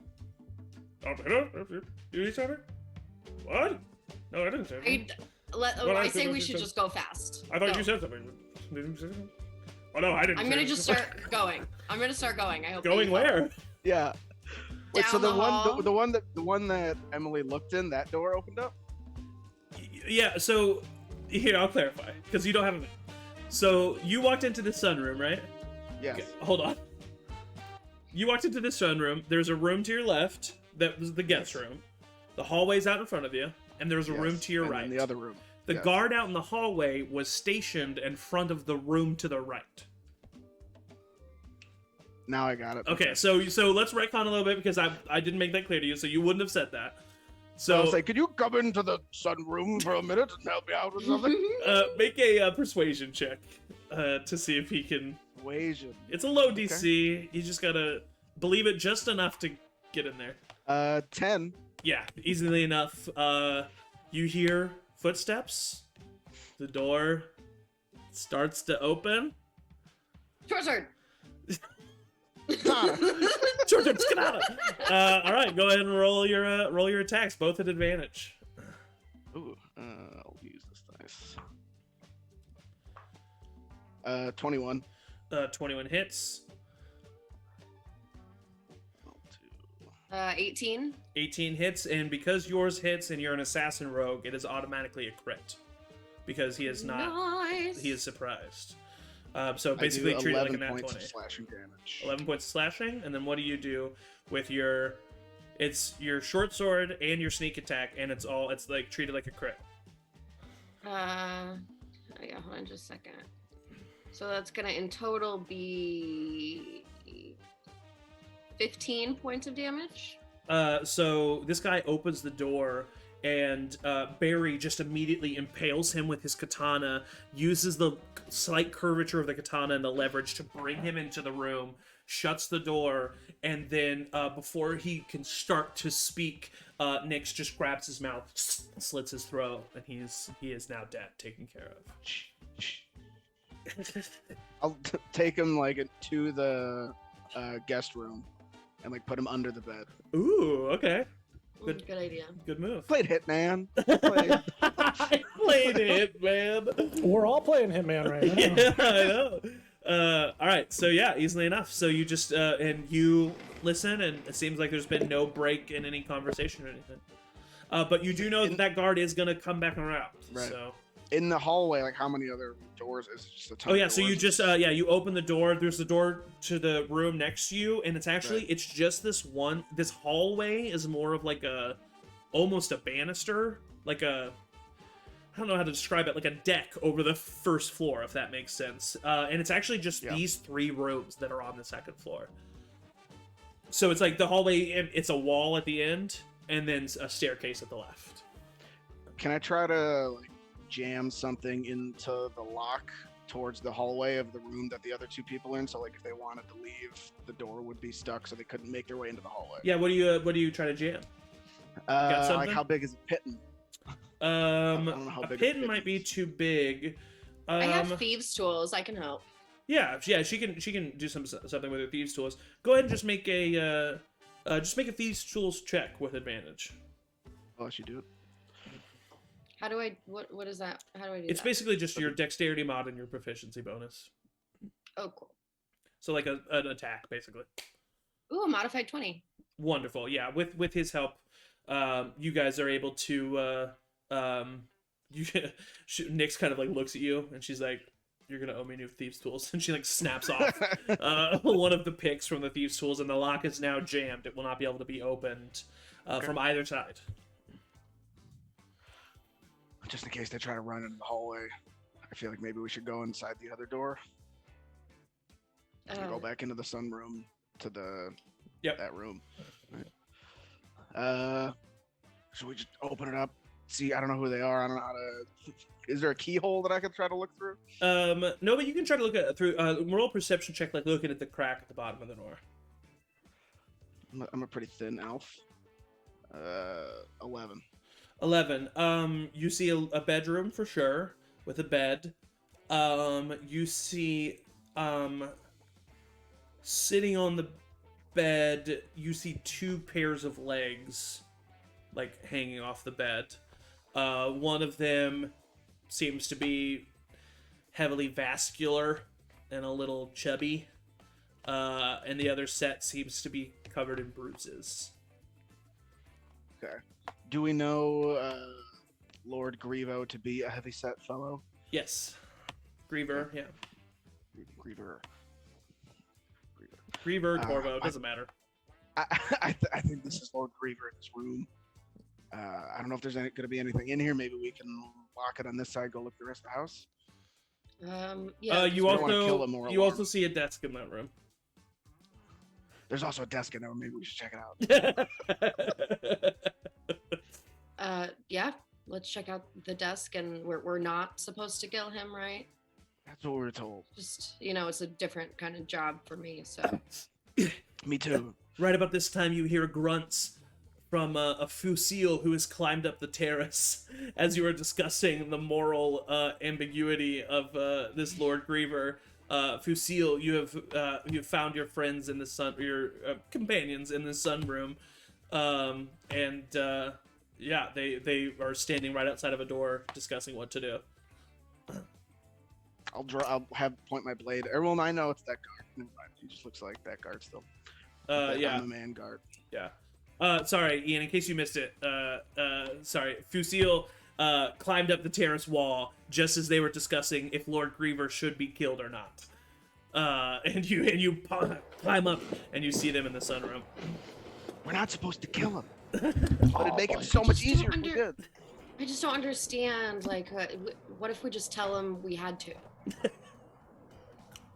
I would like Okay, to I'm kill fine with this. that. I would like to kill this man. Me too. Okay. Did we have Well- a reason why we weren't supposed to? Was there? I might just draw a lot of red flags because he's the head of security of the guy that we're supposed to be breaking into in a couple days. But the event is tomorrow, and so as long as he's not found dead before tomorrow night. Or maybe you could look like Lord Griever and you could be the head of security for tomorrow. And I'll point at Fusil. That could also be something for Xander. Right. Yeah. So yeah, I think killing him is the best move. Yeah, oh, this man is almost there. His taste So of should we wine is incredible, but the way he handles women is no good. Yeah, Fusil informs you of what he found in the basement. Oh yeah, let's go kill this guy. Should just do it now while he's here, right? We just kick down this door. I mean, he's literally right here. Maybe do Okay. it quietly. You open the door. I'll stand behind you. Yeah, with I want to. katana. Can I see if it's unlocked? I don't want to open it. I just want to turn it enough to see if it's unlocked. It's unlocked. I look What back. we could do is prepare our actions. So I have fire a shot, and then I'm you always run it, prepared stab for him. action. I also have my longbow. I'm pretty good with it. We can longbow his ass. Okay. All three of you Fine. roll attacks for me, Okay. and I'll describe what goes Is- down. He's And I far can enough use- away that we need to make a ranged attack, right? No, you can make a melee attack. Oh, cool. I'm gonna use. I have like a Kensei strike as a bonus action. I can pump another like 1d4 to the damage. Okay. Yeah. If it is Got a 17. modified 20. Hits. 17. Hits. Roll damage, all of you. Sneak Mhm. attack as well. It's a crit for you. Da-da-da. Yeah, I'm gonna describe what happens here in a second. Oh Oh, my it's god. d8. It's d8. 17 points of damage. Okay. Oh, 7. Okay. With my ambush stuff at 17. Okay. So Nyx like looks at the two of you, like they don't like you don't say anything but one, you like nod, 1, 2. And Nyx throws open the door, and as Nyx throws open the door, she rolls forward to like gain momentum and get up to the bed where he is. And as she's ducking and rolling forward, both of you release the arrows. One right in the heart, the other one right in the throat. And then she finishes the roll and jumps up and dagger right into the skull of Lord Griever. The woman screams as Can loud I as grab her as fast as I can? rolling an initiative. Just roll an initiative.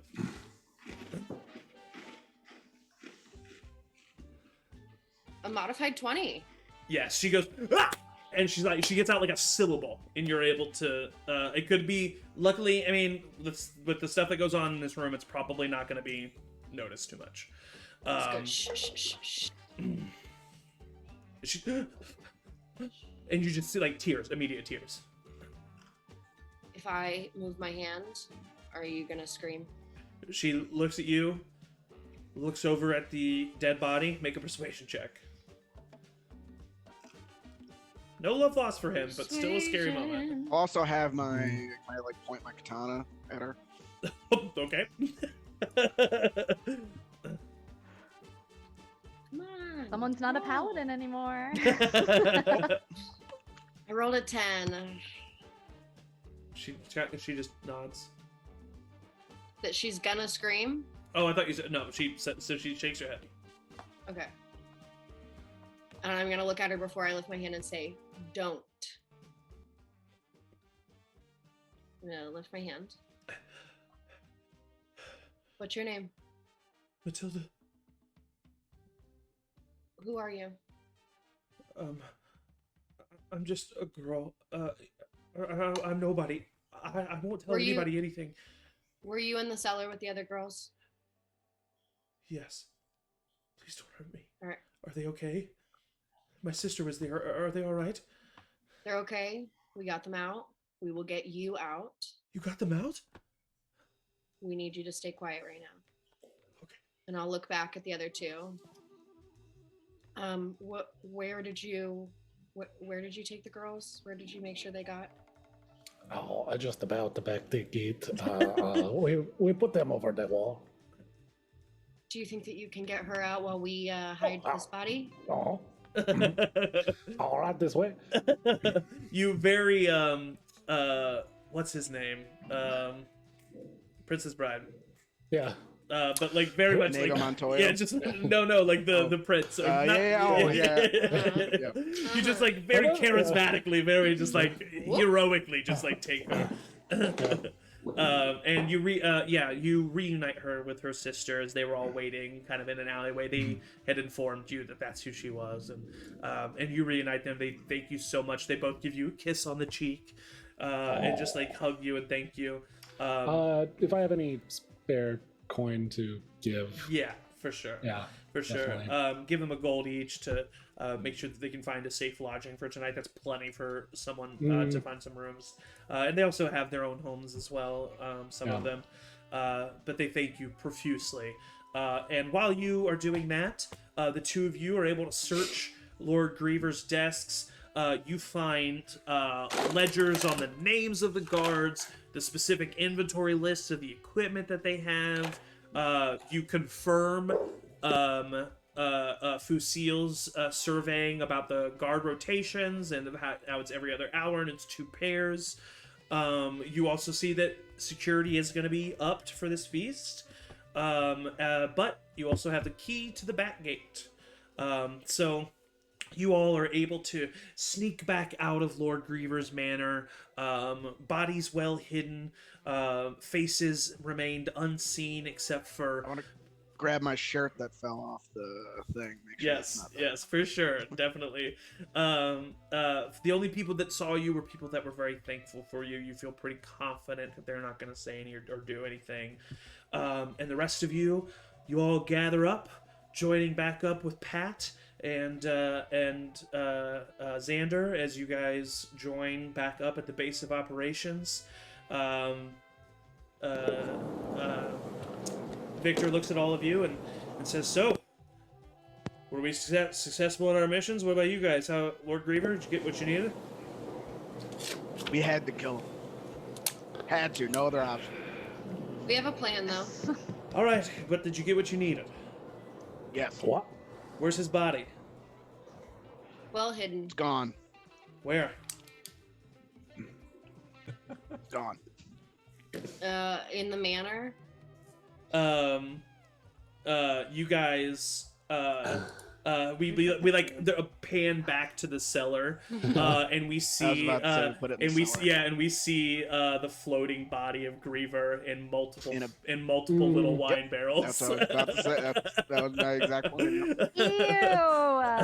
It was a sin to ruin all of that wine, but I wouldn't drink any of his wine for a while, but he doesn't. He won't be found for a couple days. And when you tell him about what was going on behind the scenes, he says, "Yeah, that fucker had to die." All right, well, the two of you, did you find out what was going on with Lady Reinhold? Why she hasn't been responding to us? Yeah, she's good. Does anyone want pie? By the way. Whoa. What do you mean she's good? I talked to her. She said she's in. Everything's a-okay. I didn't get the specifics. Well, why hasn't she been talking to us then? I'm sure she's probably busy. But He she looks seems- over at you, Pat. You didn't ask any of the questions I asked you to figure out? I What happened to your arm? loyalty, man, loyalty. And And I just like wipe and like. Yeah, you guys should have seen Pat in there. It had started to like congeal and scab, and with the wipe, it just reopens it up, and it's bleeding everywhere again. Yeah. I didn't ask the lady specific questions, but I talked to her, and I felt like we were on the same page. Are you and- sure she wasn't like, under the influence of somebody or anything? Or Lying. I mean, could I have made an insight check? Yeah. Did I? No. But listen, this is totally on me, but I'm 99% sure we don't have to worry about it. Victor leans back and he says, "All right, 1 out of 2 ain't bad. Looks like we got our plan set for tomorrow. Tomorrow, Duke Corvo dies." And that is where we are going to take a little bio break. That music coming up right when you did that was everything. So we're gonna take a little bio break, and then we're gonna get back to our Oshana's 5 one shot here in just a bit. So stay tuned. Bye. Bye.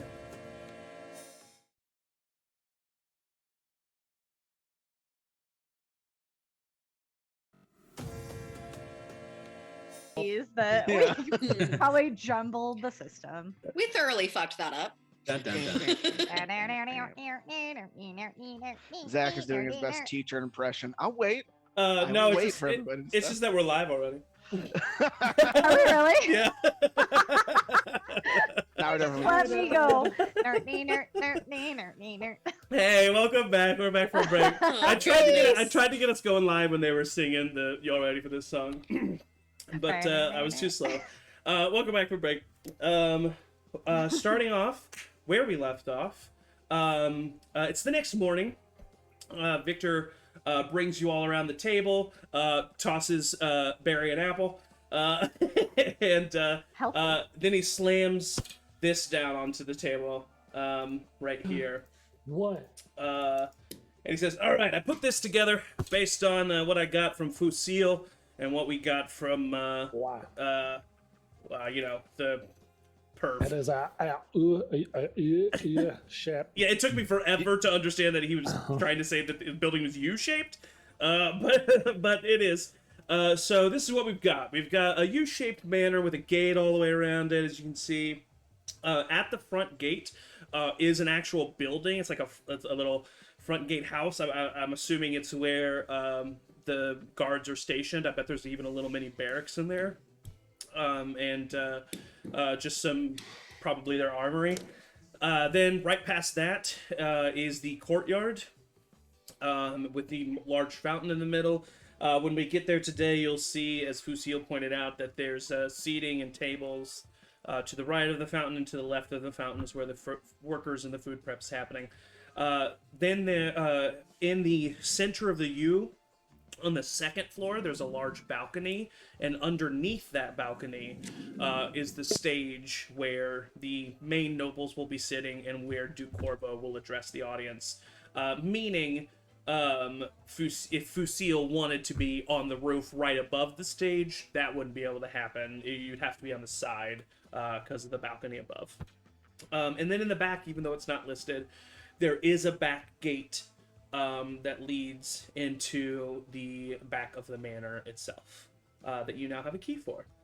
There are two pairs of guards that patrol at all times. However, because of the documents that you got from Griever's house, you know that there are going to be 4 pairs of guards patrolling, which means that any given window section of a wall to be unseen will last for about a minute max. So you can choose a section of the wall to cross over if you wanted to, or the back gate, for instance, and you would have a minute period of time to not be seen by the patrolling guards. And so that's what he lays out in front of you, and he says, all right, it's your mission, it's your crew, let me hear what you got. What are the suggestions? Well, we thought that, Matt, what's your character's name? Xander. Or Xander. Boris? Xander, we thought that you could disguise yourself as Lord Griever and attend the party as head of security. Give us a man on the inside. Yeah, I mean, I think I'm also invited to this party as Boris. I did tell people that I was gonna be at the party as Boris, but I could be both.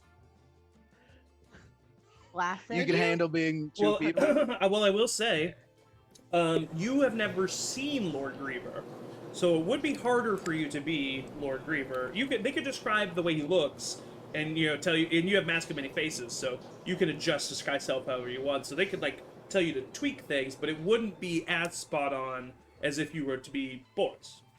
Yeah. What if we go get his head from that wine barrel? That Oh, help? barf.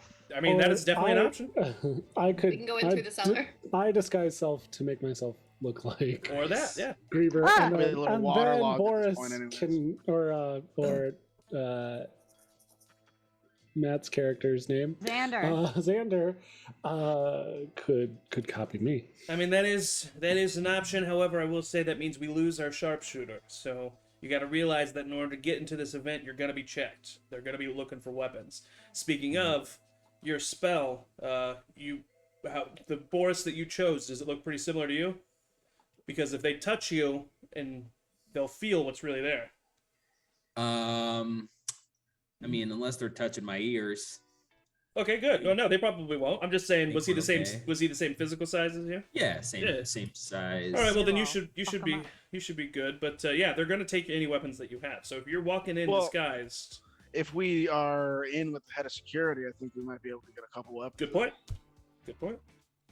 But like I said, that does despite either way, you do lose somebody up top. Or Well, I mean, we wouldn't lose. Fusil we could still just get up have- top some other time, I guess. We could just have Xander be the head of security, and Fusil could be Oh, you meant that. Oh, I misunderstood. You mean that right now? just to get what he looks like. Yes, yeah, that's- Fusil can be Lord Griever to show what he looks like. I understand Yes. now. I understand. My bad. My bad.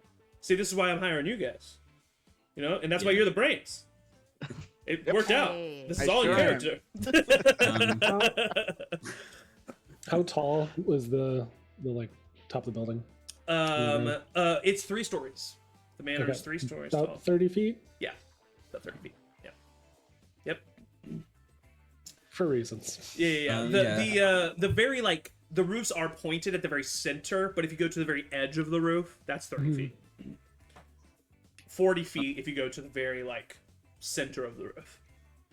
I will go in as Lord Griever just to get the lay of the land. Maybe grease some palms or allow you Get guys some to have weapons some in, yeah. weapons. All right. And all then right. maybe I'll go to the bathroom and come back out as Boris because that was fun.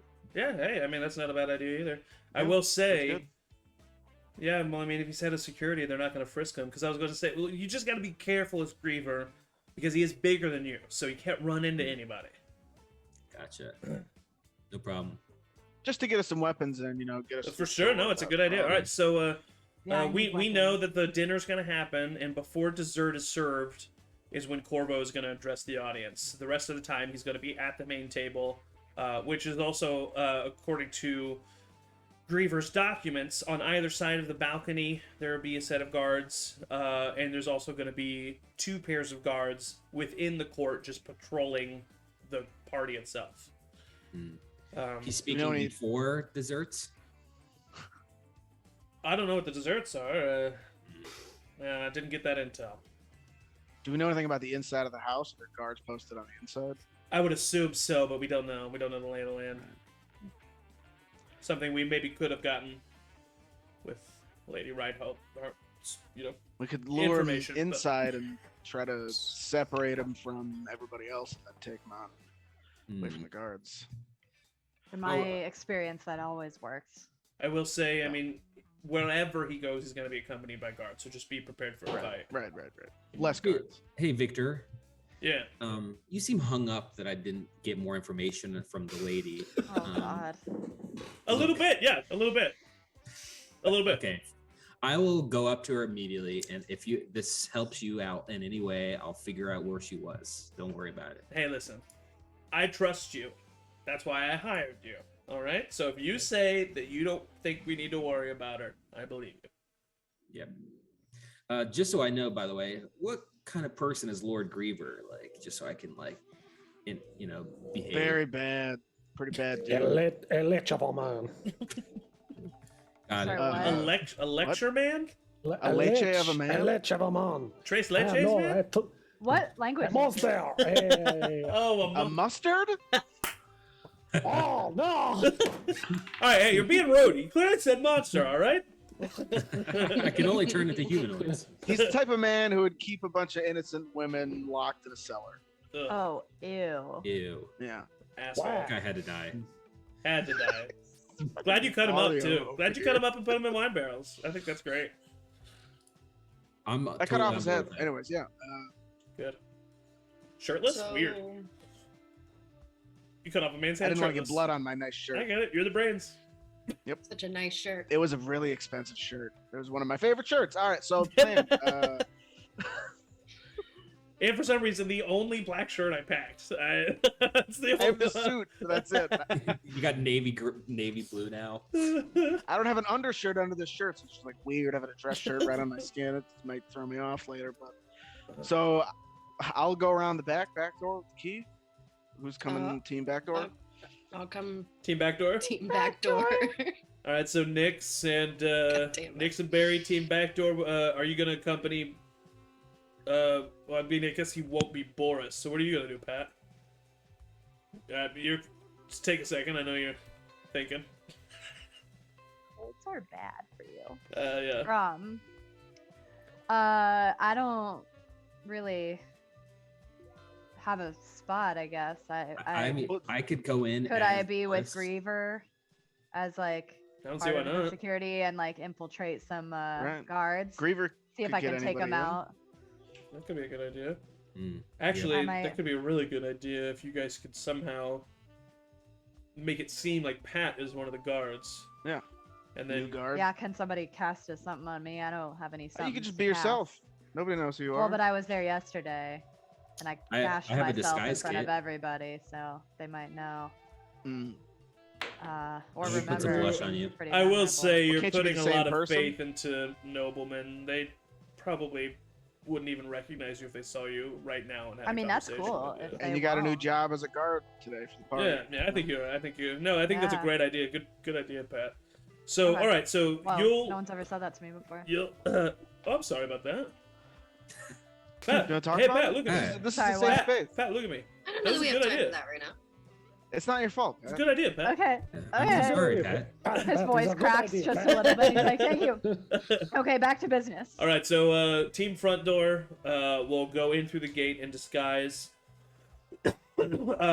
as Griever and a new guard. Fusil, what about you? Oh, well, I was thinking I could time it right, get over the wall over on the east side of the compound, and I could make my way up to the roof and then cross over the peak when it is time and shoot the man. Hopefully it's a man. Finish. What if it's a woman? Duke Corvo is the then man. I will have Don't cook too then I will make the Duchess fall in love with me. That's nice. All right, wonderful. Looks like we got a plan. What's our escape route? Just leave? Run. I can run like I will 60 kill miles an hour, so I'm everyone. just gonna fucking get out of there if things go sour. So I have this war pick. Disappear into the crowd. Yeah. Hope that there are people with the same accent as me. Can you do a regular dialect? I Can am you a try? man. I am a man. That's, Oh, that's pretty good. that is the only thing that I can do. That's pretty good. You know That what was the really wait good. staff is wearing, like what the caterers are wearing. We could just, I mean, as a backdoor team member, I can use that to can't disguise with that. myself. You don't know right now, but I mean, it would not be hard to find out once you get there. Figure it out. But yeah, Victor kind of looks at you and he says, "Yeah, I mean, that all sounds fine and dandy. To be frank, if you can't figure a way out of there, then I don't know why I hired you. But sounds like you guys got a Fair. good plan. So, Do we want a code word if we're just gonna like bum rush the guy and kill him? Like we just scream out. I am a man. yeah, I you am guys a man. need to Got it, done. you figured out the first half of the plan, but you guys really haven't discussed the second half of the plan, like what What's you're gonna do second? once you're all there." We're gonna kill him. Yeah, we're gonna if kill him. people are sneaking to the house, or what is the plan? One for backdoor team. Yeah, like what are you guys doing? I was gonna sneak through the house, right? Well, yeah. And then- Am I- then our I'm weapons taking will out be an guards. issue. aren't I? Yeah. I'll try to lure him. Short sword. I'll try to lure Duke Corvo to like a secluded place in the house, maybe. And then I can message you within 120 feet and let you know where we are. So Nice. we find a Okay. good room. We could I'm try to taken. stay sort of near the cellar. If you could get him that way, that seems like maybe a good It's a different- place. Different place. So there's no cellar here. Well, that you know of. Oh, toward the Mm. back. I mean, not the cellar. The back. Okay. Sure. Got So what about Fusil then? Because that kind of renders Fusil's part. You just need to alter it. Yeah. do we- uh, I mean, do we want to assassinate Duke like right when? Yeah, the like, in speech? front of That'd be everybody. cool. Yeah. That would be Then everybody's pretty gonna see our cool. faces. And, Well, then we you know, cause if we get This is not my real face. No, the only reason why I you can don't get you a new face. Yeah, like my name is Bear. we haven't the reason why we're doing it the night of the feast is so that he is out in the open and unguarded. But it doesn't have to be out in the open. It's just when this feast is not happening, he's barricaded in his room, heavily guarded. Mm. well if we Maybe can we do get, it right after his speech, so that people still have seen him, and it Mhm. won't cause Well, he'll be suspicion there the and whole alarm time. right away. So I'm just Yeah. saying he'll be there the whole Right time. after his speech, I'll come up and talk to him and talk about rich stuff. It'll go down great, no problem. And then we'll take him in the back. Fusil can maybe give an eagle eye about if anyone's suspicious, because I'm bad at that kind of stuff. Yeah, Fusil could just like stake out the party the whole time and keep an eye Uh-huh. out. Yeah, keep an eye. You could also look um, like Duke if things go south, you know. Yeah, I could look like the Duke for a little while. Walk around doing Duke things. I am a man. I am a man. All right, you cute kids. I think you got this. Well, Do we? good luck. Once the mission has been accomplished, make sure you are not being tailed, obviously, and then you can get back here and you will receive payment. And I will thank you for your Unless we service to the Tayaroth. Okay. I Break. like lean over Hands to in. Barry as we oh No, yeah. Oh, hands in. I'm a man on 3. Mm. One, 1. two, Two, three. three. I'm a man. man. All right, good teamwork, everybody. There's an Let's- inside joke I'd missed somewhere. I kind of it's caught on this. to it. We fast forward to later that night as the feast is beginning to come in full swing. And the night is warm as it is the middle of summer. It's a perfect cool temperature, not too hot. And you see that people are piling into the manor, heavily guarded. And right now, we turn our focus to Team Front Door. So we zoom in on a disguised Lord Griever following beside a very muscular, intimidating-looking Pat. And the two of you approach the gate. The security guard immediately kind of like looks concerned, but then there is like a sense of relief as he says, "Oh, Lord Griever, we've been looking for you everywhere."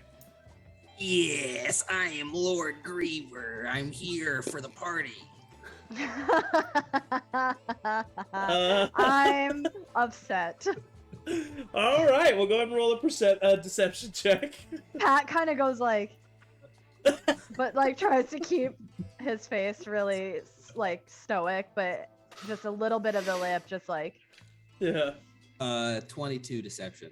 22. Okay, he says.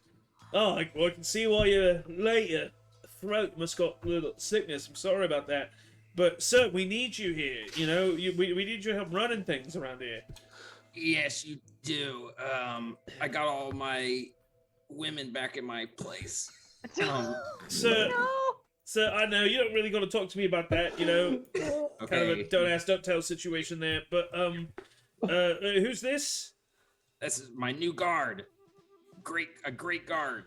So, Introduce yourself. so this is horrible timing. We are running protection on a feast today, sir. We do not have time to onboard a recruit. Can this happen some other time? This is not onboarding a recruit. This is the best guard in the world. What does that mean exactly? Can I roll a history check to see if there is like a notable like guard that has either been like worked for royalty or like any sort of name that would maybe Guard hold of the some year. Of course guard you of can. the year, Yes. employee of the month Of course kind you of thing. can. Yeah, Because I yeah. feel like there, you know what I mean? I feel like there are like knights For or sure. something that. Can anybody here name a guard in real life Yeah. The most famous Willem. guard. besides Kevin Costner? That's a big ol' 6. 6.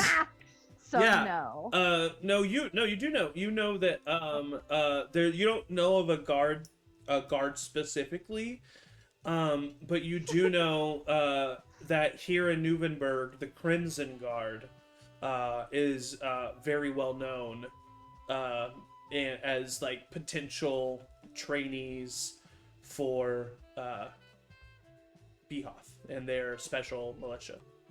Okay. So I'm gonna it's look like at just the guy. it's like a special selection of guards. Sorry. And would they be like? So if I told this guy that I was a member of the Crimson Guard, he doesn't know all of the members. No, it's Okay. no. It's a Cool. status So yeah, I'll look at him and I'll say, I've been working as a member of the Crimson Guard. thing. Crimson Guard. Yeah, the Crimson Guard. Incredible elite. You gonna let us in, or I work? You mean the Maroon Regiment? Oh, go fuck yourself. I don't say out loud. I look over at Pat, kind of. You're a member of the Maroon Regiment? That's what I said. No, I'm pretty sure you said Crimson Guard, whatever that I is. said what I said. Okay, all right. Well, what do you want me to do with him, sir? My Crimson Guard bodyguard will be with me at all times. Okay, so is the Crimson Guard a new thing? Yeah, I just made it up It's for the me. Maroon Regiment. Because we there's lots of blood for people who try to kill or injure Duke Corvo. Get it? Right. Sir, you know what? You're in charge. And he lets you in, and you both are welcomed into the party. Most of the people are here already. You see people that you do recognize. You see Lady Reinhardt and Kane, both at the main table, sitting next to a man with long red hair that is braided and pulled back, and he wears deep purple robes with like a bright green intricate trimming, silver rings and jewelry, you immediately recognize this man from his description to be Duke Alistair Corvo, as they are the seems to be already partaking in the early part of the meal, the appetizers. And yeah, the party is open, the band's playing, and with a wipe transition, we zoom over to the back of the gate as two dark-clad figures, one shirtless. I don't know. I have a shirt. I'm wearing a suit. Are stalking and timing themselves just right to jump over or to get to the back gate. You don't have to jump over. You have a key. So with the key, timing it just right, you both walk up to the gate, slip in the key, open the gate, close the gate. It's the same style of iron picket fence. It's slightly taller. It's 12 feet tall. But it is see-through, so you do know that you have to make your way quickly. So there is just two double iron framed wooden double doors at the back. Do you just go straight to them? Yeah. Yeah. I feel like we're on So a you go time there. crunch. I'll Yeah. close the metal gate behind just to make sure it doesn't look like somebody. Yes, walked yeah, through yeah, it. yeah. You close the metal Yeah. gate.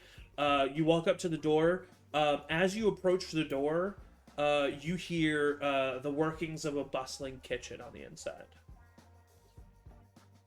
Is there any windows or anything? Yeah.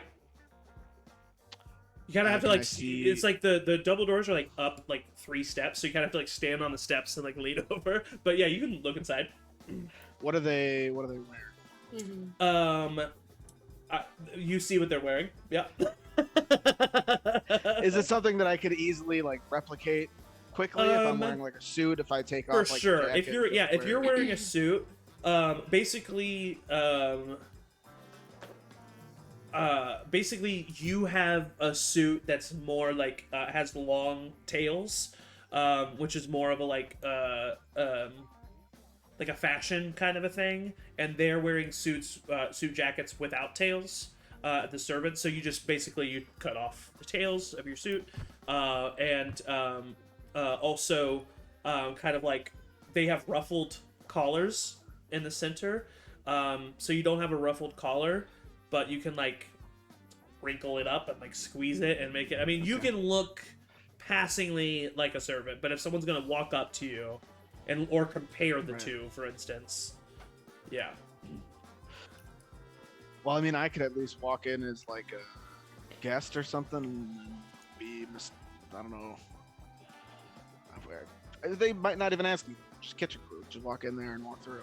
Like act like Yeah, you own the but- place. Act calm. That's what I was thinking. State of the Shadows. Yeah. Act like we own the place. Get out of the kitchen, then try to start scoping out a good killing room. All right, you walk How into I like to work. you walk into the kitchen with confidence. Open the door. Mid People are, conversation. yeah, people are cooking away. There's a cook right beside the door who turns and looks at you. So gets Good right back to it. Gets right back to what he's doing. And it seems that everybody just kind of looks at you like, "Yeah, what's up?" It's just like exactly as you predicted. You walk through with confidence. No one gives two shits. If there's any food, I'll grab like an hors Yeah. I Uh, would d'oeuvre say. one. Yeah, nice little hunk of soft cheese that you grab, and yeah, it's nice. So you walk through the kitchen. You enter a hallway, long red carpet in the middle, wood paneling, some torches lit on either side. Down to the right of the hallway, you see some doors. To the left, you see a large opening that opens to most likely the foyer of the house. And then to the left, you just see some more rooms, and then it curves off to the side. I think we might want to go towards the right. If somebody sees us, we might want it to be the worker / food prep, not the people that are seating. I think that's a good call. Yeah, so you go to the right. You do pass by the opening foyer. You see that it's basically just like a large, like 15-foot wide, like 20-foot tall, just opening in the wall that opens to the foyer where you can see the stage and the noble table. But they're further away. I mean, you're behind them. They're not really paying attention, but you can see them out there. I want to just on our way through make sure that I'm clocking all of the like exit doors Okay. for future reference. For sure, yeah. As of right now, you've only seen two exits. The one where you came in, and then the big just opening. But all the other doors are just to what you presume to be other rooms in this manor. You don't know what they are. So you continue walking to the right, and then you get to basically the U where it turns, and you see another hallway with some doorways, some doors. But you see at the end of it two guards that are patrolling, but they're going away from you right now. Looks like this is our window. We should keep going. Yeah, I'll also take out my katana. Just For sure, yeah. just What are in you case guys they looking turn for? around. Because you have A doorways, room- you have doors. The doorways, there's a couple that you pass are just like more like sunrooms. There's two doorways that lead to basically like they curve around. It looks like they just seem to be like water closets. And yeah, but the Is Are there there any room any- with? Good.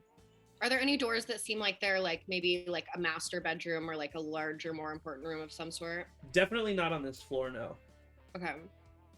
Is there any that looks like, or I'll even open doors or like open doors? Is there any that have outside access to that side of the house? Like not outside pointing towards the like balcony in the courtyard and stuff. Is there any that have outside access that I can tell? Let me pull up the map so I can just because I think yes, but I just want to make sure I know what you're talking about. Yeah.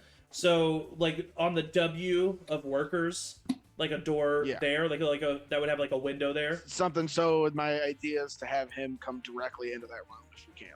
Gotcha. No, there does not seem to be any door. The only way to get to the courtyard from where you are is through that big opening From the balcony, From like the- straight, or from the straight from the back. stage. From the stage. from the stage. Yeah, Oh, yeah. okay. Basically, the front doors. It's like like where they're seated. Right. They've like opened up the front door area, basically. There's I don't know, windows. any room kind of seems good. Yeah. To me. There's a couple of is there- the ones that you checked. There's a couple of guest rooms, a storage closet. You do open one room that seems to be like a servant's room, like it like used, but it's not a nice room. So probably like Is there any offices? not on this floor. No.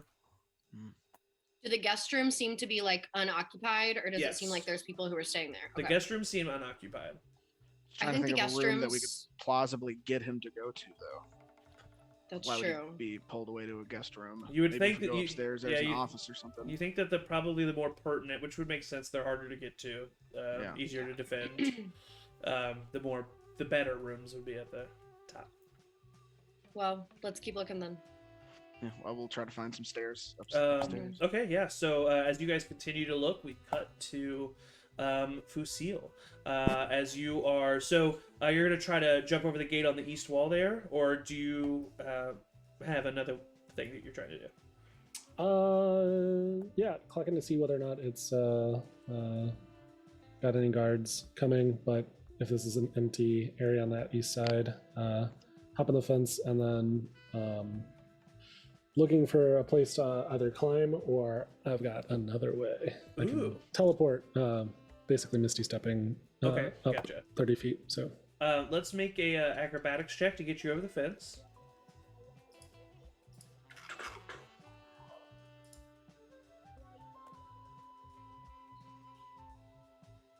acrobatics.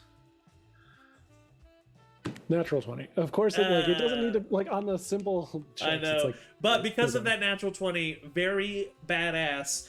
You take your longbow off your shoulder and you put the string around the top of the fence and lean back and then catapult yourself over the fence in like a front flip and then land on the ground. It's very cool looking. But then so you continue to walk forward, but because of that momentum with a natural 20, you like land and you just start sprinting. You run up the wall. You get a good 5 feet up the wall just by running up it, and then you're able to grab onto the window frames and a couple of loose bricks, and you're used to doing this. You're a professional. Yep. You get up to the top of the roof. perfect. Yeah, and I look around real quick to just see if there's any like guards or anybody up here who might notice me as I kind of like move towards the peak of the roof.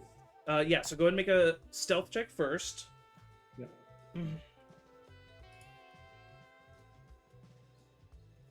12. I don't know why I asked you a question and then took a bite. Yeah. What are you eating, buddy? Oreos. You know, they're celebrating their 110th Thin Mints or Oreos? anniversary. Or Oreos are. Hashtag not a sponsor. They've just put Hashtag. out a birthday cake version of the Oreo that is themed around the 110th birthday of Oreos. So if you have an inkling, why don't you go out and grab yourself some? A lot of people don't know Lucille, this. are you okay? Ian's dad is CEO of Oreo. I was actually about Look, to say I bought something. too much stock. I need this to move. I was actually about to say something I should not publicly say on stream, but I'll tell you guys afterwards. Okay. And then we'll tell everyone. No. Clip it. Clip it. So what was the stealth check? I'm sorry. 12. I was a 12. So you get up to the top of the peak. You look over. You don't see anybody on the roof. You keep climbing. Don't see anything. And then, as you continue to climb, once you get over the peak, you see that there is one guard, a bowman, who is on the balcony, who is overlooking everything, and he sees a flash of movement out of the corner of his eye, and he turns and he looks at you, having a better passive perception than that stealth check. So roll initiative very quickly to see if you can get a shot off on him. It's a 17. And that is a 3. Hey! So go ahead and get a shot off. All right. And I will say, even though he spotted you, the ambush tactics is still there. Great. Yeah, because the ambush tactic gives me a bonus on my initiative. Okay. It also, at the start of the first round of combat, my walking speed increases by 10 feet, which lasts as long as that first turn. It also lets me take 2 attack actions. Well, there you go. So bang bang. They are. Go ahead and roll for both of them. Bang, bang. That is a 17 and a... Oh, 2 17s. Both hit. Go ahead and roll damage. Great. That is a... It's kind of like you built your character for this sole purpose. Mhm. And then another D8 for the ambush.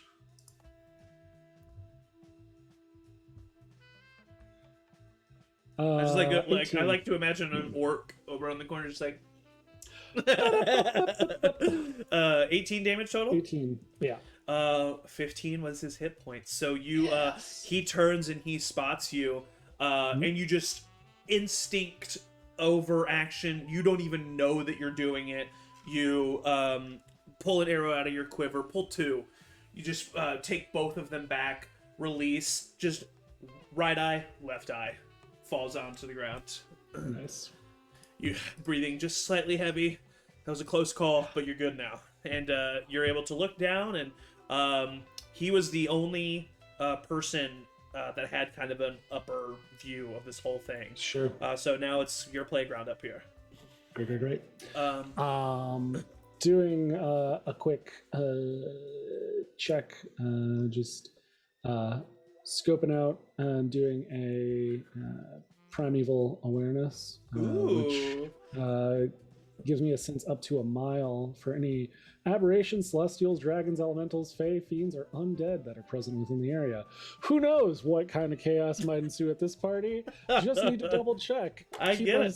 Yeah. Keep us safe as a group. Run that list by me one more time, a little bit slower. Sorry. Aberrations, celestials, dragons, elementals, fae, fiends, or undead. You get a sense of fae. What does it tell you? Like, does it tell you the specific location? Does it tell you the direction? What does it say?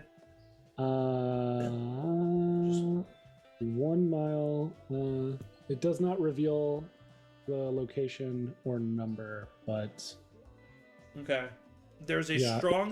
if they are present within 1 mile. There is a of me. strong Fey presence, and I'll give you this. There's a strong Fey Sure. presence in the courtyard. Someone in this Okay. courtyard is giving off a strong Fey presence. So, okay. And as you're looking down in the courtyard, kind of spying out, you see I'm a man walking through, followed by Pat, and the camera follows your eyesight and zooms down as we cut to Pat and Lord Griever as you guys are walking through the party. What do you do? Hey, Pat. Let's talk in private for a little bit. I'm Lord Griever. I'm a man. I try to take Pat like alone for a second. You can pull Pat off to the side, but to get into the manor, you would have to go through the front area where the noble table is. Okay, I will then speak in Pat's mind. Okay. My awakened mind. Say, okay, this is how I think we should do it, Pat. Wait till Corvo does his speech, and then after the speech, I will attempt to take Corvo away, secluded inside, and then you can do what you need to do with any of the guards around at that point. I think that's after the speech is our go time.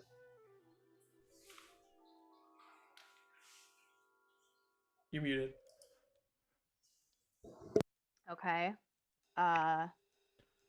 Sure. I didn't think we were supposed to really separate anymore, but Oh. I can. I'd love to do something if I can. I don't know if inside his mind. Can I insight check? Yeah, for sure. You can always inside check. 14. 14. I'm a dragon. With a 14, I would say. With a 14, I'll let Matt say what you get. Let's see. I'm in it, baby. I'm planning. I think you can tell from your insights. My plan is probably to turn back into the what's his name? Boris at some point, just because. You liked You can Boris tell in my better. eye, it's more fun for me to be Boris than. You're a freaking actor who didn't get the role they wanted. And you're Yeah. like, I'm I'm gonna mess up the one I have. Yeah. I'll add on top of that you definitely notice that like, Xander's focuses are like elsewhere. Yeah. I was gonna say that sounded kind of messy. Yeah. It's a little. He's just a little messy right now. Yeah. Yeah. So you want to go run this by me one more time? Right. You I'm wanna- gonna go to the bathroom, come back out as Boris, Okay. do some schmoozing, eat some cake or pie, even though they haven't served it yet, but I'll find it. Wait for Lord Corvo to make his speech on the balcony, let him do his thing, and then immediately afterwards, I'm gonna go right up to him and be like, I got something important to talk to you about paper. As Boris. As Boris, yeah. So And then take him like inside, isolated away from the rest of his guards. okay, cool. So what should happen is that I should probably go to the bathroom with you, because me standing alone without my charge is gonna look way True. more suspicious than if I go with you and then Boris comes back and there's no guard with him. True, yes. Come to the bathroom with me. I don't know how I, with a 6 intelligence, had to talk you through that, but I guess So No the offense, I'm sorry. the two of you approach the front entrance. yeah. It seems that they have prepared for this. They knew that guests would need to go to the bathroom, even though they're taking up the front entrance.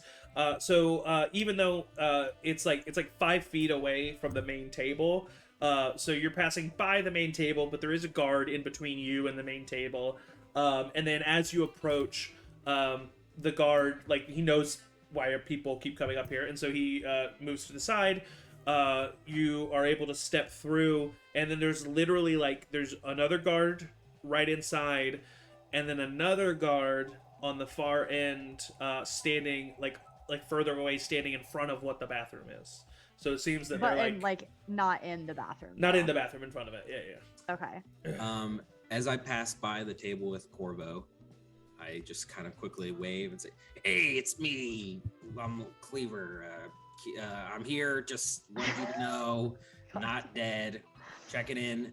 Everything's okay." Make a deception check at disadvantage. Yep. Probably. You could have said nothing. At disadvantage is a 24. Oh my Damn! god! He looks at you, and he goes, "All right, Graver." Gonna As you walk away, you're saying, "I hate that guy. I really don't like him." He must have something with his throat. He doesn't usually sound like that. But yeah, you guys are able to pass by. I mean, you're being very clearly watched by these 3 guards, but they don't say or do anything to you. Hey, I'm going to take a big old piss. Who do you say that to? One of the guards. Oh, to one of the guards? Oh. Yeah. All right, Lord Grieva, right over there, please. If you could do it in the bathroom this time, that would be wonderful. Yeah, I don't know how much you've had to drink. It's sometimes you get into your wine cellar and I'll piss where I want to piss. Yes, that's what you always say. He'll piss where he wants to piss. That's what you always say. Is something wrong with your throat, sir? I had Don't an ask him allergic this. reaction. Who are you? Got an allergic reaction. This is my bodyguard. Oh, I'm Part sorry. of the Maroon Militia. Yep. What the fuck was it? The Maroon Crimson. Regiment? They're- That's what I said. Sounds like you said Maroon. All right. Didn't I say that, Griever? Yeah. The Maroon Regiment. Whatever the right thing is, I'm that's gonna what you write say. this down this time. Maroon Regiment. Go ahead, sir. Don't mean to hold you up. Right, just going to take a big old piss. All See ya. right. I'm gonna start to go in with him as well. Definitely gets weird looks from the other guards because they're used to the guard that is accompanying the noble person staying outside, but they don't do anything. And you said there's 3 of them or 2 of them? There's one right outside, one Yeah. at like the corner, and then one at the entrance where you came in to get to the, if that makes sense. When Well, we oops, ahead. no, you go. I was gonna say when we as soon as we go into the bathroom, can I do a perception check to see if anybody's in there before we shut the door to the bathroom? For sure, yeah. Okay, I'm gonna use the digital dice because you guys are failing me. Oh man, when you got to resort to the That's digital dice. 18. There's no one else in this bathroom. You're confident. Can I try to pull the guard that's closest to the door into the bathroom and murder the shit out of him as stealthily as possible? I would say with a perception Or- check, of 18, you're able to time it to when the other guard's not really looking. Cool. The one at the corner. Make an athletics check. I'm really glad I have played as much Assassin's Creed as I have, because that's my favorite thing to do. Is just like, Oh, in athletics yeah, is 14. he got a natural one. Yeah, he did.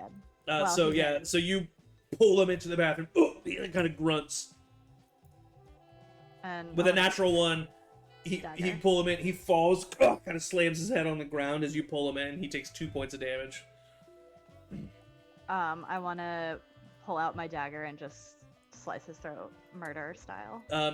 Make an attack at advantage because he's prone. At advantage. Holy 'cause shit. he's prone. 16. 16, yeah. I won't even make you roll for damage. You're literally standing on top of the guy. You stand over him. You take the dagger to his throat. You slit it. Blood begins to pool on the stone floor. Cool. That's one down, sir. I like that you didn't tell Matt about it, and then he's like, "Oh, hold on a second." Well, I'm supposed to be taking out the guards. I thought was That's my part of the Yeah, plan. it was perfect. That was perfect. Yeah. Um, Cool. Do you really need to pee? Because you should do it now. Yeah, I do. Can you just give me a second? Let me... Yeah. Roll a. I'm just kidding. I'll go to the very corner of the Roll a door pee to check. one guard it. I'll Orange roll, check. I'll roll a P check real quick. Yeah, Can roll a you P hear check. Emily's laughter on I know. Zach's mic?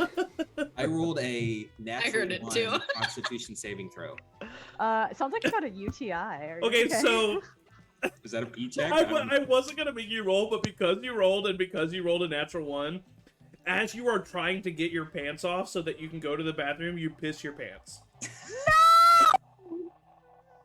You really had to go that bad? Jesus. But you have mask of many faces, so you can just make it look like you didn't piss your pants. But Yeah, you'll that know, doesn't cover you'll the know that smell, you pissed man. your That doesn't pants. cover the smell. And I have no spell to help you. It's like I'm locked into Lord Griever now. I will say, if you stay as Lord Griever, the piss smell will definitely go unquestioned. Okay. But if you go into Okay. Boris, the piss smell might be a problem. Oh no. Um, Well, they don't know. We can. I said mine. I said mine. Oh god. With Griever, Okay, it definitely won't be. Okay, that was great, Pat. And you, by the way, I peed my pants, but we'll move past that. Oh, Yeah, I know. I'm That was- standing right here. that was great. You killed. You that just heard like a buckle rustling, and you just heard, oh no. I'm method. I'm like a method. baby. You just Okay, couldn't get there in time. Oh my there God. are 2 more guards out, but we don't need. Do we kill them too? Because there's like a dead person in this bathroom, and it seems like a pretty used bathroom. I mean, we could see how many I can lure in here and do the same thing too, but that seems like we're taking our chances. Um, And I step back away because I'm just like ugh, Yeah, for gagging sure. at this pee smell. I could lure them in here into the bathroom.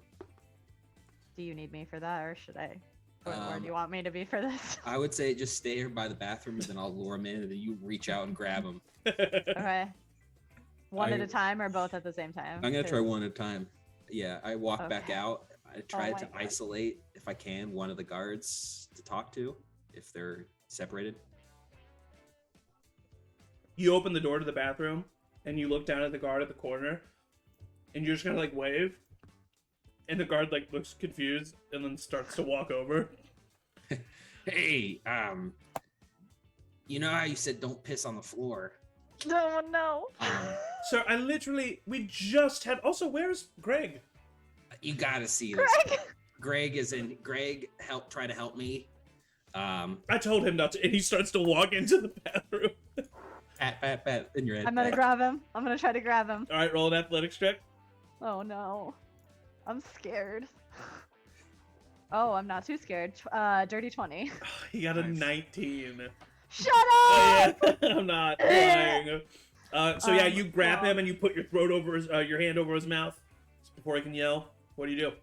What do I do to just fucking do that neck twisty breaky thingy? Is that Roll another? another athletics check. Another dirty 20! A 13 plus 7. He rolled a strength saving throw and rolled less than that, and so Okay. I'll just say that he's a lowly guard. You're good at this. You snap his neck. Yeah.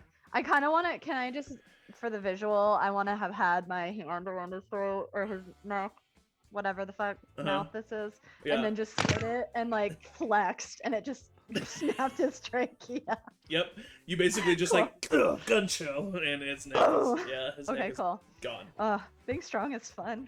And actually, there's still a second where he's alive, and his head is turned around, and he's just looking at you like, And I just go, and then he dies. Wow, that was gruesome. Absolutely gruesome. It's Okay, a mess this in is- this bathroom. taking There's out guards piss is on the easier than I ground. thought. There's piss, a And pool of blood. blood, and 2 dead bodies. Let's go mingle in the party. I'm in a mingle mood now. Should we hide? Hide the Please? Is there a bodies. bathroom, or is there a window in the bathroom? There is, but it's like small, and it goes out to the courtyard. Cool. Is there like an out of order sign we can put on the bathroom door? No. Is there stalls You're the king in of this paper. bathroom? Yeah, you're the king of paper, bro. You didn't bring a sheet of paper? I'm not Boris right now. Is there stalls in this bathroom? There's not. No, it's just a single.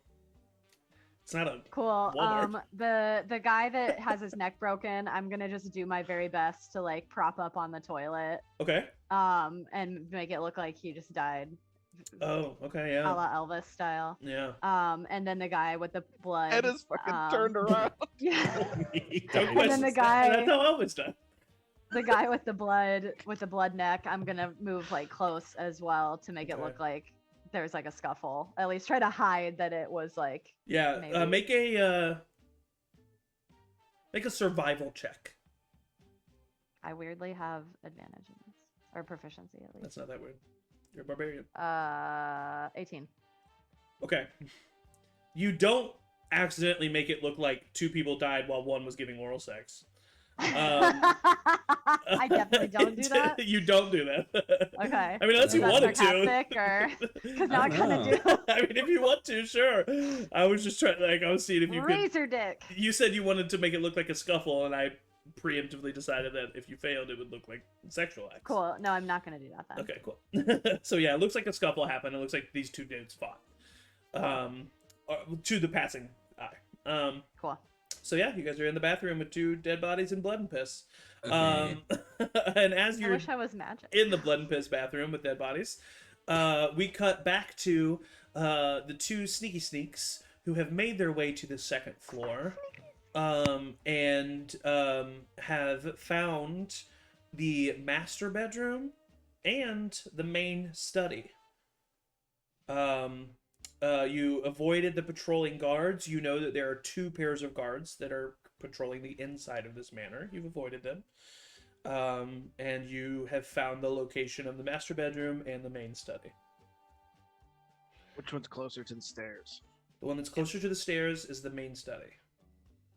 Study. I feel like that's the best room.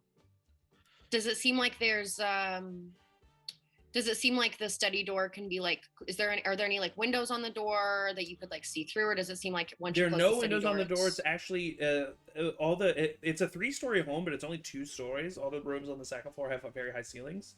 So it's like a 10-foot tall 2 wooden double doors into the study. Okay. Is the study a big room? Yeah, it's quite big. Is that the only door in the study? The only door to get into the study? No. There is a door that leads to the master bedroom. I think what we should do is jam the door that is in between, and then whichever room, I mean, ideally the study, but whichever room, he's not gonna be able to get to the other one. Yep. Yeah. That's a good idea. All right. Well, fuck. I'll take out the last of whatever's left of what I haven't broken in my thieves' tools, and jam the middle door, the adjoining door. Okay, yeah. Easily enough. I'll try to. I don't know if I can pinpoint. I'll keep on trying to pinpoint with message. Yeah, it's a until I cantrip, find, so yeah. yeah. You can just do it a until I bunch. find Xander. Yeah, you just like what And are the like those ghost dowel rods? They're like, you know what I mean? Like you just like looking, and then okay, you got him. There's a study. It's right by the stairs on the second floor. That's the killing room. Got it. Study, second floor. Everything in the front door team is going perfectly as planned.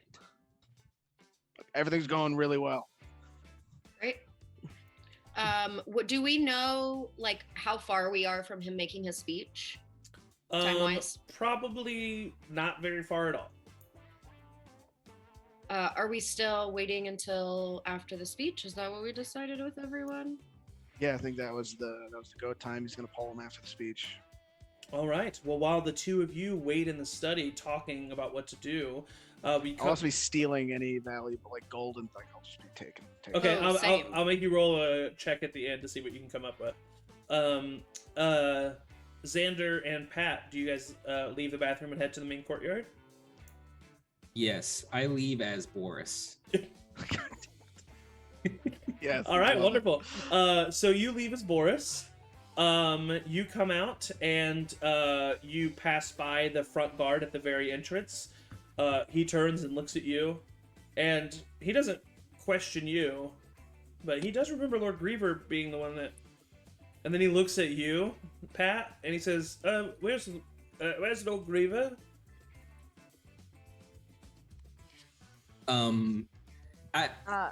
Is that guy? He's I just saw him in the in bathroom. He's in Disgusting. the bathroom. Right. Well, aren't you supposed to be? Are you his guard? Yes. He instructed me to come out here.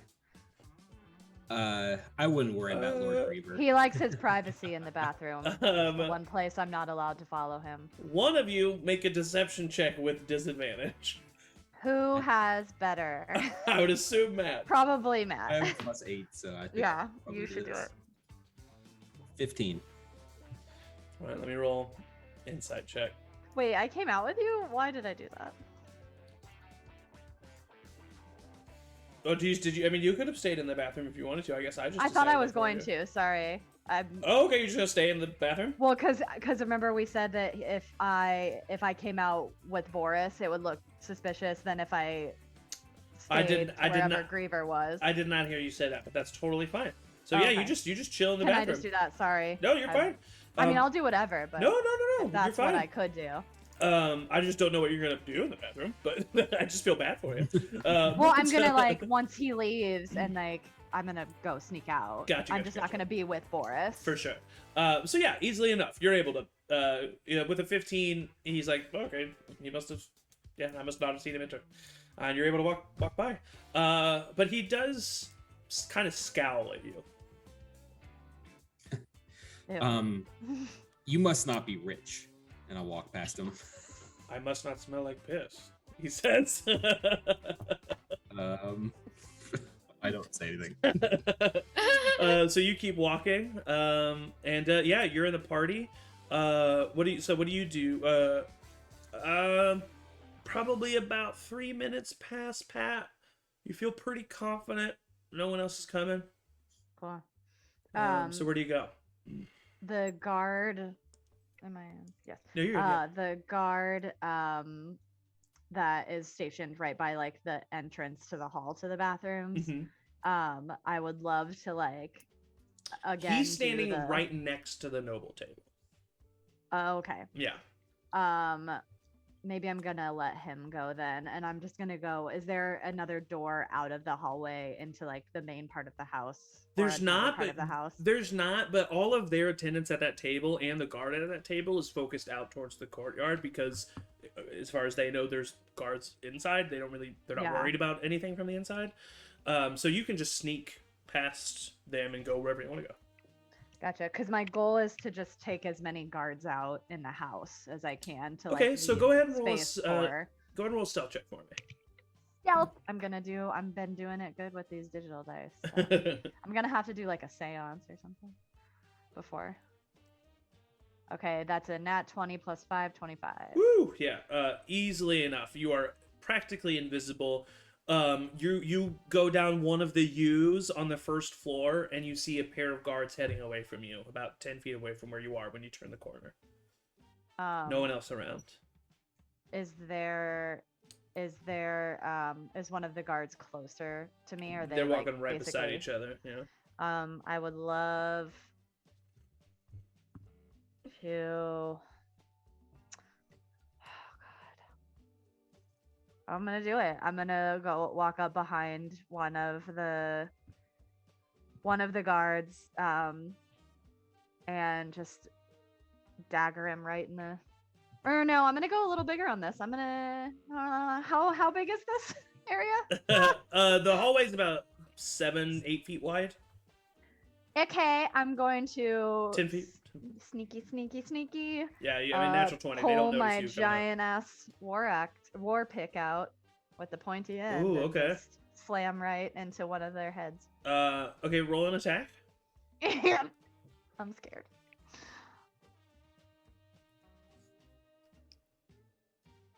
Oh shit, these digital dice get me. Dirty 20 again. Nice. Roll damage. Okay, for the first one, 8 of big damage. 8. Piercing. 8. So you swing the war pick. It goes right through the shoulder of the guy that you hit, dealing 8 piercing damage of him, and then your momentum continues it and stabs it into the guard to the left of him, and he takes half that damage. He takes 4 points of piercing damage. Oh shit. But now they both know that you're there, and you need to roll initiative. Okay. They rolled pretty- 21. Fuck! They rolled an 18 and I- 17. I think I'm always gonna roll. I'm sorry, I love regular dice. Hey, but no, I these get it, digital man. dice. Yeah. Okay, so yeah, you're first. Okay, cool. So I am going to quietly use my bonus action to, and my pupils Go into that dilate, silent rage. and I silently, sad boy rage. And I will take a swinging attack. Like, I know I stabbed the half point damage guy, but I'm gonna use that to, Go back to the backtrack. first guy. Yep. No, into the half damage guy. Okay, So that I yeah. can get a little more damage to him. Okay. With my war pick, and that is a 12 to hit. 12 hits. Oh damn! They're These just are some like yeah, they're just stormtrooper house, guards. they're house guards. Cool. So then that will be a 13 points of damage with that rage. You take the war pick using the momentum, slam him into the wall. His head just completely comes clean off. Cool. Cute. The other guard is looking at you with wide eyes right now. You still have a movement and bonus action. Oh, No, I you- have no, bonus bonus action action range, rage. so you still have movement if you want to So use it, I I'm guess. gonna. No, I'm not gonna go anywhere because I don't want him to get me. Well, I am going want to him get me, roll an intelligence check to see if this guard is smart enough to scream right now. but better not be. He rolled a 2, What a dummy. so he's not, but he is going to attack you with his sword, and he gets a 15. That just hit. Just hits. And he does, max damage, 8 points of piercing damage to you, halved to 4. Yummy. As he stabs into you, and then just looks at you in fear based on your just lack of reaction. And I go. It's my turn. Yeah. Is he looking pretty Oh, rough. Yeah, rough for rough? I'm gonna forego the war pick and I'm just gonna headbutt him. sure. Okay, your 2 points of bonus damage from the rage are all that you need to cave in this guy's skull. And he just kind of like, his eyes like roll back in his head, blood starts to pour out of one of them, and he just falls down to the ground. Both guards in the hallway dead. Cool. I'm gonna wipe the blood off my head, fix my hair, Yeah, easily enough. and then continue Yeah, searching continue the house for searching. guards. As you continue searching, we cut to Fusil, who is at the top of the roof. Fusil, as you're kind of trying to determine where this Fey presence is coming from, you definitely feel like you're getting, it's like a stronger sense of it more towards the like main noble table.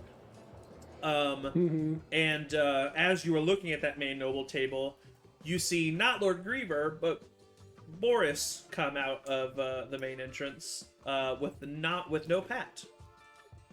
Oh, you son of a bitch. And it keeps looking around for the Cherche la Fée. Looking to see if he can spot. Roll a insight check. Yeah.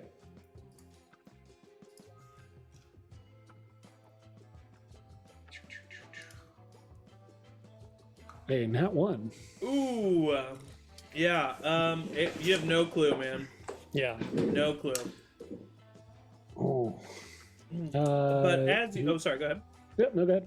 But as you are kind of trying to decipher what's going on, you hear some clinking of glasses as Duke Corvo comes to the front of the stage and begins to deliver his speech. A very short but rambunctious speech where he talks about how wonderful Nuvenberg is and how important it is to the Bahathian Empire, and how without the Nuvenberg, the Bahathian Empire's economy would collapse, and how excuse me, and how he vowed to keep Nuvenberg at the top of the council's priority lists, and how he was he brags about how he's been tasked by the chancellor for a very important task, and how that should give the people faith in him to know that he knows what he's doing. And talks about, after he talks about how wonderful and great he is, he talks about how the summer has been wonderful and that the harvests are and have been and will be great.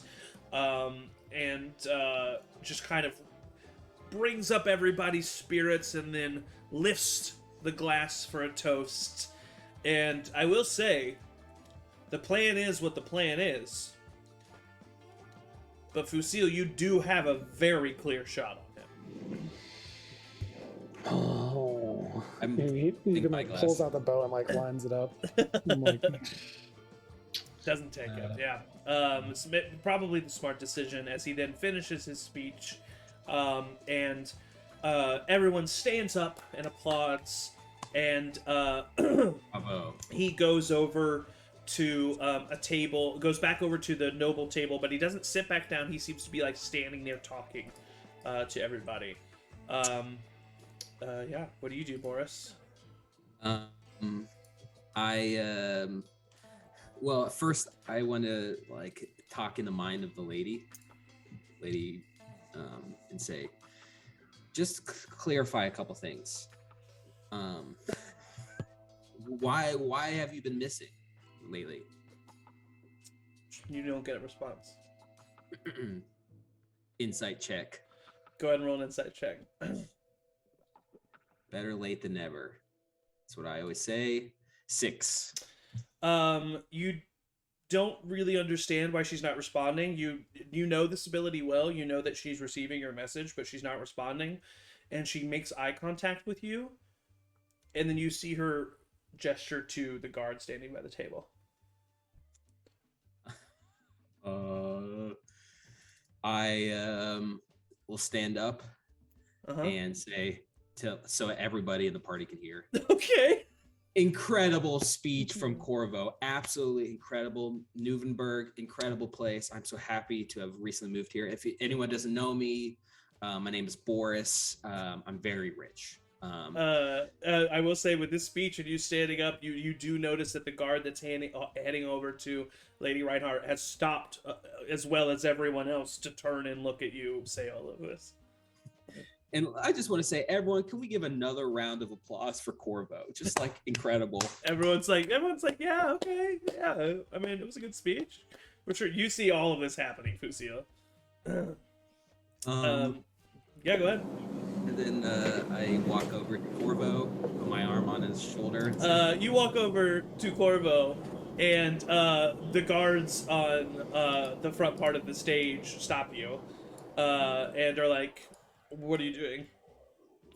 I have a very important business opportunity for Corvo here. I think it's going to change life in Newvenberg as we know it. Corvo hears this.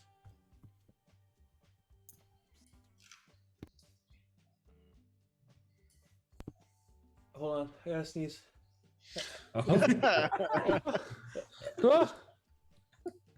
Bless you, bless you.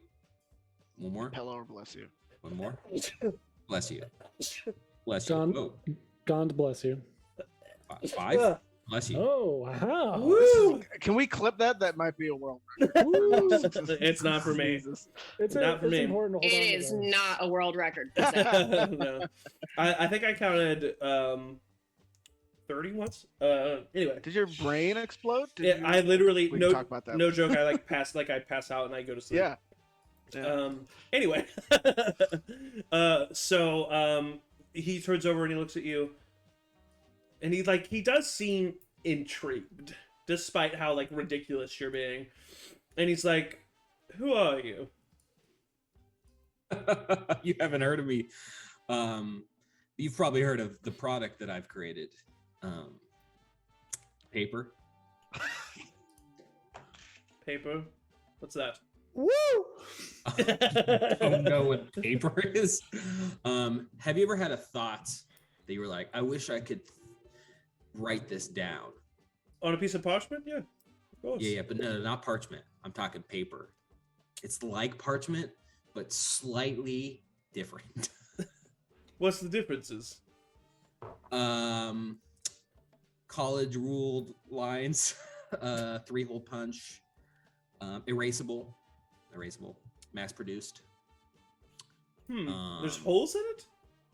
You sell papers with holes Look, in it? a lot of people are getting caught in the holes. You don't have to have holes. I'm asking can you. put You're the one that created it. I have actually in works to create another prototype to put holes in paper. But anyway, can we go somewhere a little bit private, because I think you're gonna want to hear this from one rich person to another. Well, I'm in the middle of a feast here. I'm not sure if you're aware of that. I'm entertaining multiple people. Look, I'm sure Lord Kane here will entertain in your behalf. Kane and I go way back, right? I look over. Roll a persuasion check with advantage.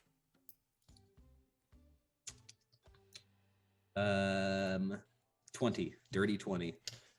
Because of your early going-ons with Kane, and the way that you proved yourself to him and impressed him, he looks at you and he says, I think he's good at what he does, sir. So I think you should probably talk to him. And Duke Corvo kind of looks at you. All right. Well, I don't have long, so we can't make it a very lengthy conversation. This won't take that long. No problem. All right. Well, just right this way. Okay. I lead him into his own. He says, we can discuss this perhaps in my study. Absolutely perfect. That is exactly what I was going to say. Wonderful. You start to walk and you turn the corner to go to the hallway and the stairs, and you hear, excuse me, and you turn around and you see Lady Reinhardt, and she joins you, and she comes up and she says, may I accompany you? I wanted to hear more about this paper. Yes, of course. And then in her mind I say, hey, what's going on? I need you to roll a wisdom saving throw. Oh god. Faye. Lady Reinhardt. 21.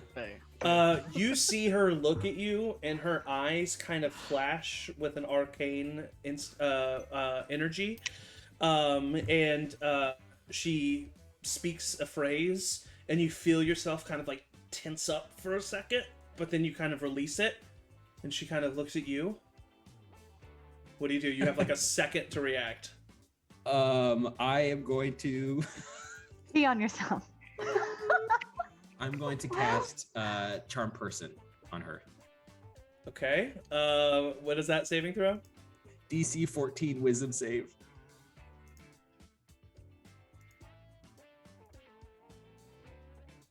She looks at you.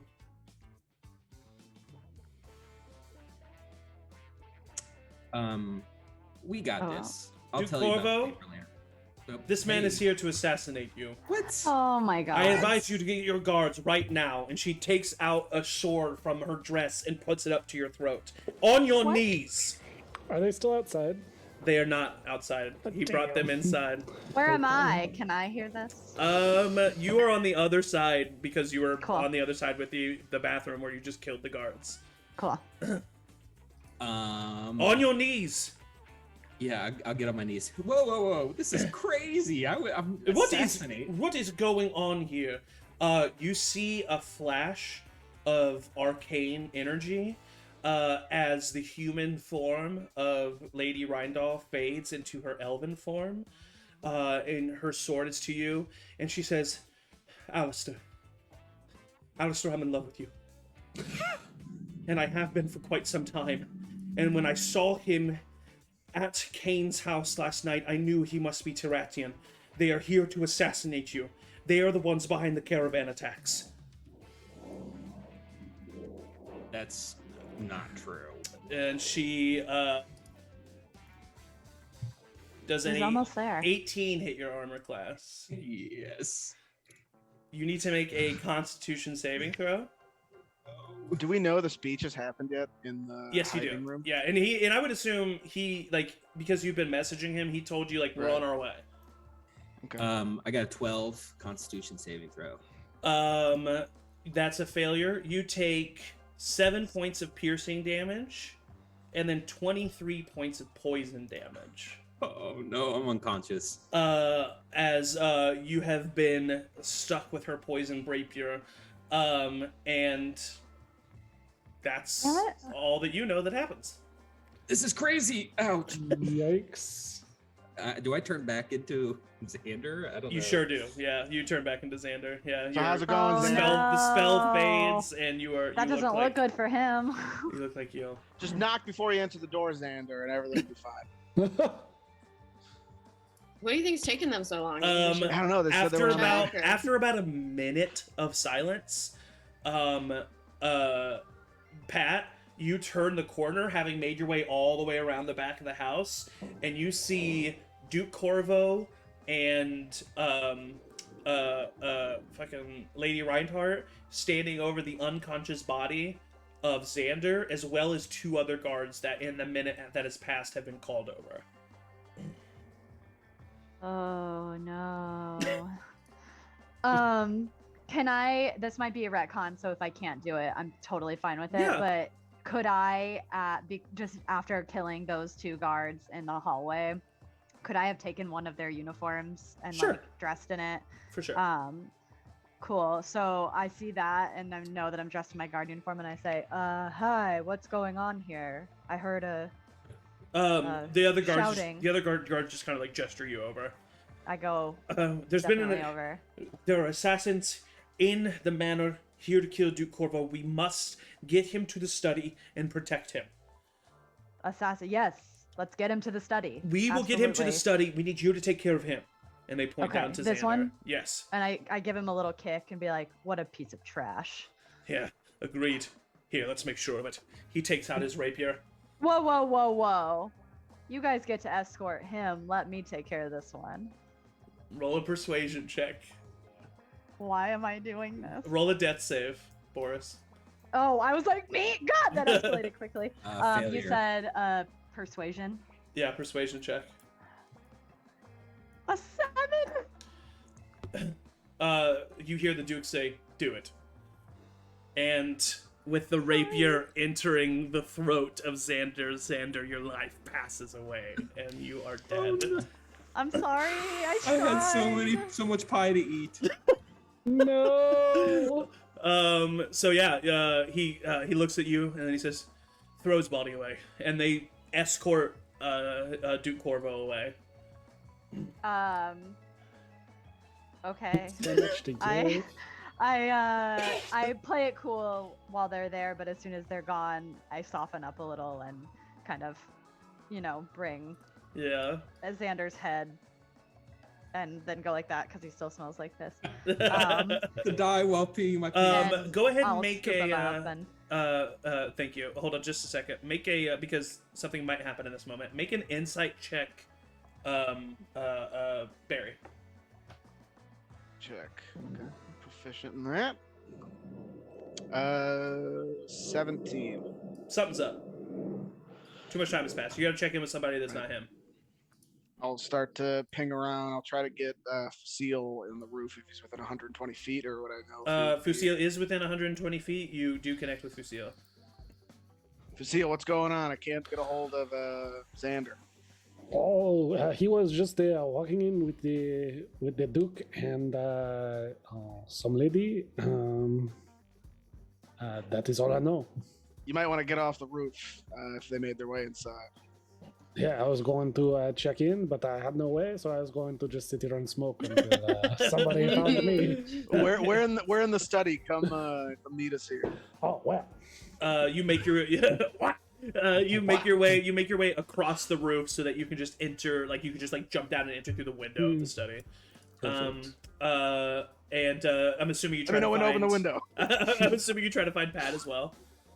So at about this moment, Pat, you hear a message in your head say, We're all meeting in the study. I can't get a hold of Xander. He's dead.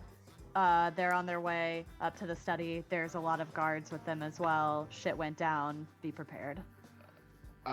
Okay, could you get up here and help us, please? Xander's dead. Yeah. I'll just look over. Thanks. Nix, you've just been told that Bye. Xander's dead. So And there's like What? he's coming here with a bunch of guards to this room. Xander, he's dead and he's coming here. Xander's dead. Duke Corvo with a bunch of guards coming here. This room should be here Oh, like I 3 didn't know seconds. Make an acrobatics check, Please. Fusil. Lady Reinhardt is Bounces sad. off the window.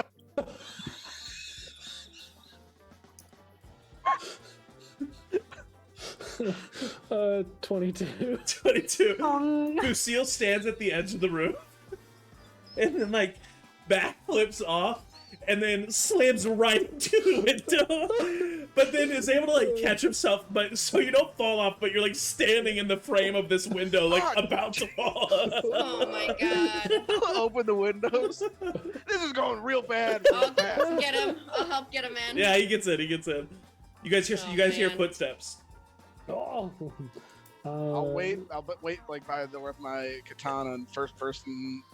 I'll wait till like one person come in and I'll try to get the second person. Okay. I don't know. Yeah, sure. Yeah, Where do you I'll go do the next? same. The I'll door. go The on the other. door is flush right up against one wall. Well, if you want to get the first So shot, it's like a I can go corner. next and run in with the katana. If you want the first go. Yeah, I can get the first shot. So I'll be right inside the door. Okay. What do you do, Fusil? Yeah, so I'm going to give just like a second of pause by making myself look like a guard Okay. Yeah. with my disguised self. Yeah, easily And, enough. Also, Xander's dead. No! you make yourself look like We have letter of paper! you make yourself look like the bowman that you killed earlier. Yeah. And what do you do, Pat? Are you sneakily following them or not sneakily, Yeah. or what are you up to?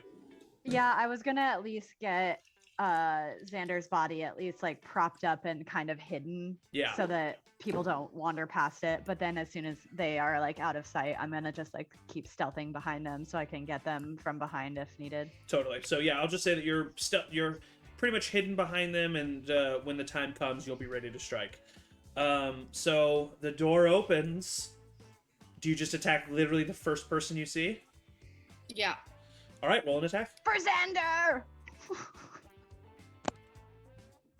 I like duck behind a desk in the room if I'm not right by the door. Just try to hide by a desk. Yeah, for sure. But you won't be like right. The desk is further away from the door. All right. Yep. All right, cool. I got a 16 to hit. 16 hits. Roll damage with the crit and the sneak attack and everything. He explodes. We still don't know who it is.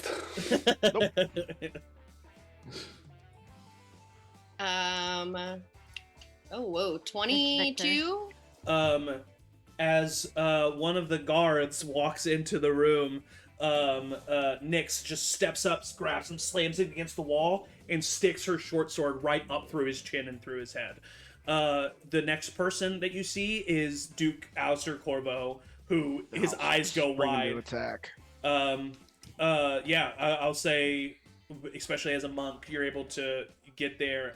Do you I have 45 feet of movement. do you let loose an arrow? Or No, I do use you my katana and try to- okay. Oh. do you or were you prepared to do something else? No, I was waiting for the Duke to sure. come in and use that ambush. Great. Yeah, so Tactic. both of you go ahead and roll attacks.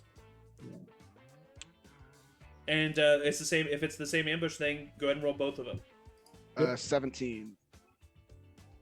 Hits. Roll damage. Both of them were 22s. Both hit. Roll damage. And then if I could use the cantrip Green Flame Blade, it's part of the attack. Oh yeah, for sure. As you're Is there running, another enemy within 5 feet of the Duke? the lady is behind him. You don't know if she's an enemy. I wouldn't do that. Then I'll just use bonus action to make an unarmed strike against him as well. I'm gonna say that's just unnecessary. Okay. I do 27. Yeah, points he's of just a damage. dude. You guys Yeah. run up to him. I still punch him. Yeah. You immediately impale him through the abdomen. Arrow in the heart. Arrow in the chest. Immediately, this guy slumps over. You hear a scream from Lady Reinhold directly behind him, and there's a guard behind him. I need everybody to roll initiative. Initiative. I love initiative. Man, this dice tray sucks. Looks like Victor is right. I should have insight checked Lady at the previous. Whoops. When you didn't do that, I literally was like, "Oh, you're the bad guy." Oh. That explains it's your you. insight check. Yeah. Well, and then as soon as he got Faye, I was like, it could be Yeah. Xander. There's always a double agent. Not Evan though. I feel like Evan's always double agent. We always think he is, Yeah, and Yeah. it turns Yeah. out to not be. He just has been too many times. It's the expectation now. True.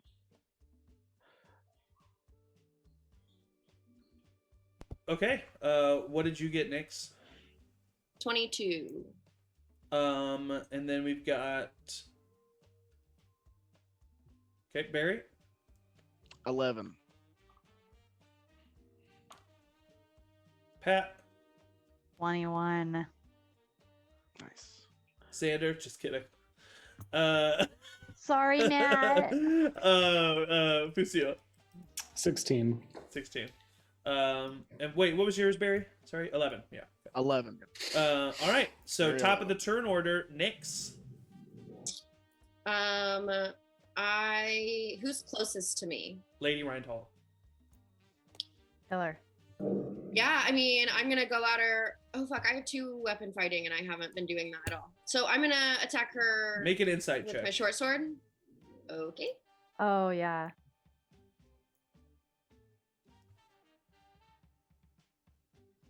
Oh, that's a nat 1. You definitely should not attack her. Didn't Angie tell me that she killed Xander? I He did said- as I was crying, but Oh, I thought you said he's dead. I don't remember you saying. I said he- he's dead, and then as I was like sobbing, I was like, "And Lady Reinhardt is bad." But Oh, I did. Okay, I'm sorry. I didn't if hear you say didn't- that. Yeah, That's- that's okay. Who's- No, think I got believe cut you. off. I believe you if you said it. I'll roll a deception check. If you want. But still with a natural one, Yeah. you're not Who's sure next closest? if the guard behind her, but she's in Um, between you. Well, but I'm gonna just try to. How far am I from Old Duke? He's currently Yeah. kneeling, slumped on Duke the is- ground in front of you. He's okay. Cool. He's in the middle of the Um, doorway. I guess I'm gonna use my turn to start like pulling him into the doorway, Into the room, you mean? into the room. Yeah, easily enough. You can do that. Yeah. So that's your full turn. You just do that. Yeah, I'll get him as far into the room as I can. Yeah, you can definitely clear him out of the doorway on your turn. Cool. Next in the turn order is Pat. How far would I have made it all the way up to? Yeah, you were. Yeah, I Yep. said you were following them. So the Okay. the guard is 20 feet away from you, and Lady Reinhold is 25 feet, because she's directly in front of him. Cool. I'm gonna come up behind the guard and war pick his ass. Do it. Literally his ass. Yikes. That is a 25. Hits. His ass has an AC of 27. I would assume. Am I okay? So then, Zach, this is up to you. My rage ends. I thought about. for- I thought about that. Yeah, I'm gonna or- say. I'm gonna say because it doesn't end if you keep taking damage. So I'm gonna Well- say the emotional pain that you went through from the death of Xander is Okay. keeping you in your range. Cool, because it does also say it is keeping me in a rage. Yes. Okay, cool. So I Because don't. if need not, to you'd use be another. exhausted. Yeah. Yeah. Well, also it does say for up to 1 minute. So It's I feel fine, like it's fine. okay, but 10 I'll let it rounds, slide so I this didn't time. know. Yeah. Okay, just for the one shot. For the one okay, shot, I'll let it so- slide. This is filled with rage. And so it is a 14 points of piercing damage. You said 14? Yeah, 14. Immediately stab him right through the skull. He's dead. Cool. And then I don't know. I think I can do this as a bonus action, but I would love to like push Lady Reinhardt into the room as well. You and can then close unarmed the door. You can unarmed strike her. You can't push her To- and then close the door. Yeah. Oh no, like push her. I don't want to close the door then. Can I push her into the room? There's a dead body kneeling in front of her, and a push is an action. But you can bonus action unarmed strike if you want to. There's a dead body in front of her. Yeah, Duke, the Duke. The Oh, Duke she and pulled him into the there's room. another- Oh, okay, gotcha. Yep, you're right. But still, a push is an action, and you use your action to attack. Oh, the- okay, yeah, I yeah. see the problem. Never Yeah. mind. So then can I take a could I sorry. You can bonus action unarmed strike though. Oh wait, I meant to change the No. music up. No, I'm just gonna move towards and be prepared to use my next action on Lady. Okay. At the next turn order is Lady Reinhardt. She better And- watch herself. She looks at the two men in front of her, Barry and Fusil, who just killed the Duke, and you see her eyes widen, and her face fills with a white-hot rage, and she speaks this arcane language, and her eyes become this light blue, and you see electricity shine through her eyes, and I need both of you to make a dexterity saving throw. Dexterity saving throw, perfect. It's what I'm best at. It's Oh. probably the thing I do best. 15. Yeah, 17. 17 succeeds, 15 fails. Sweet. Eric, the 15, you take 32 points of lightning damage. Oh, I'm done. And Fusil, you take 16 points of lightning damage as she casts a 3rd level lightning bolt out of anger at both of you.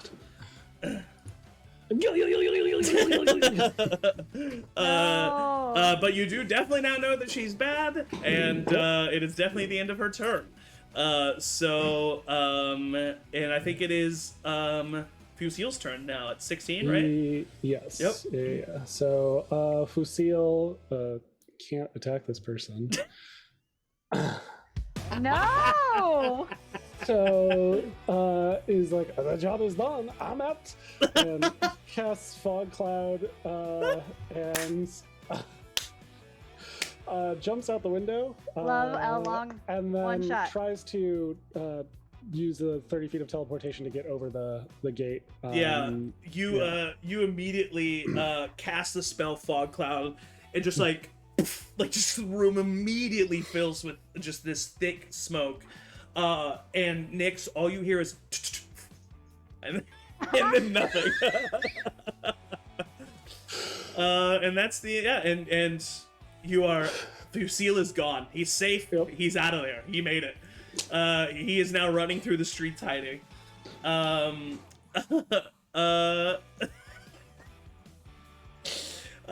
Top of the turn, bottom of the turn order is a death saving throw from Barry. It's Constitution. It's 11. No, it's just a straight D20 roll death saves. Then it's a 9. That's I thought it was fair. It's not Constitution. It's No, just straight. straight D20 roll. Look it up to make sure I'm not wrong, but I'm pretty sure it's just straight D20 roll. Then I fail. But do look it up in case I'm wrong. So top of the turn order, we got Nyx. So you are now in a smoke-filled room. You just saw Barry collapse, dead. You assume, and you heard something. You heard someone running away. It sounded like. You muted. Okay, I'm gonna can I see anything or anyone at all? No, your vision is heavily obscured. You can see directly in front of you. Where was the lady right before the fog? In the doorway. I guess I'm gonna just like run toward the doorway, swinging my short sword. Yeah, you run to the doorway. It's really foggy, but you see the lady standing there. Go ahead and roll an attack.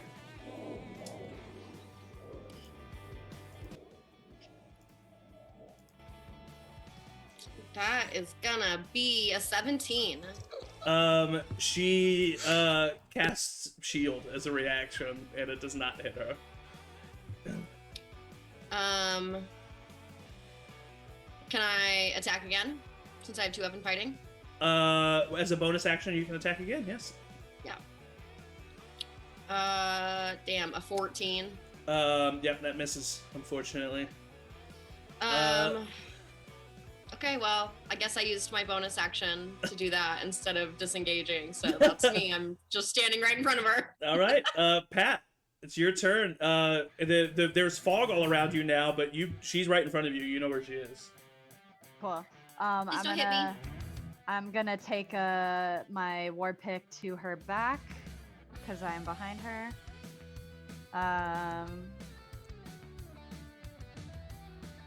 You get advantage because you're flanking. Thank God. That is gonna be. It's like this is like an anime 20. scene. Dirty 20 hits, Yeah. even with the shield. Cool.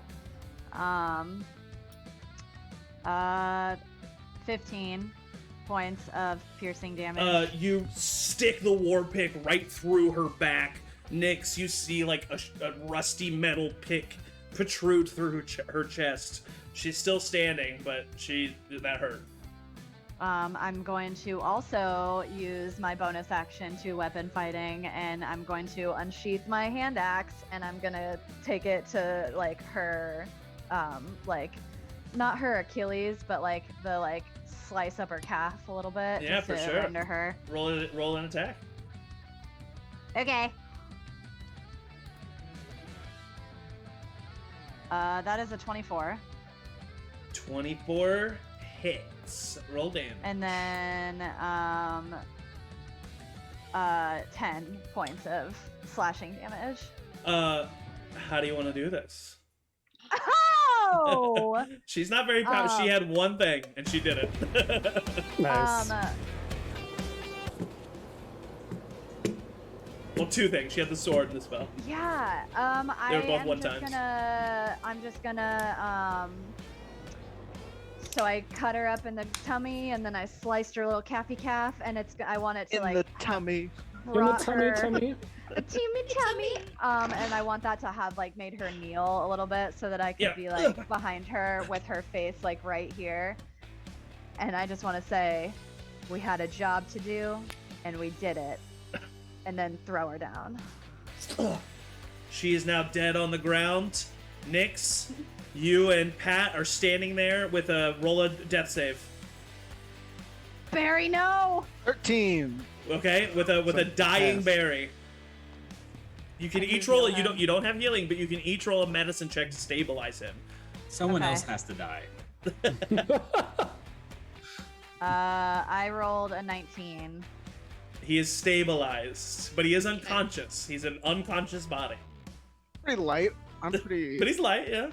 I'm huge, so I can probably pick you up and All carry right, you. what do you guys do? Can we go out the window that they came in? You can sure try. Cool. Nyx, roll an acrobatics check. All right. Just chuck me out the window. 12. Yep, you're able to get down, no problem. Angie, roll an athletics check at disadvantage.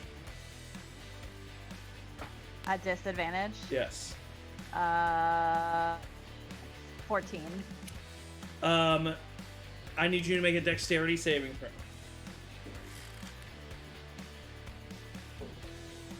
6. You are able to stay on, but you drop Barry, and Barry falls to the ground and gets his 2 remaining death saving throws, and he is dead. Well, if I was stabilized, wouldn't that wipe death saving throws? Okay, yeah, you're technically correct.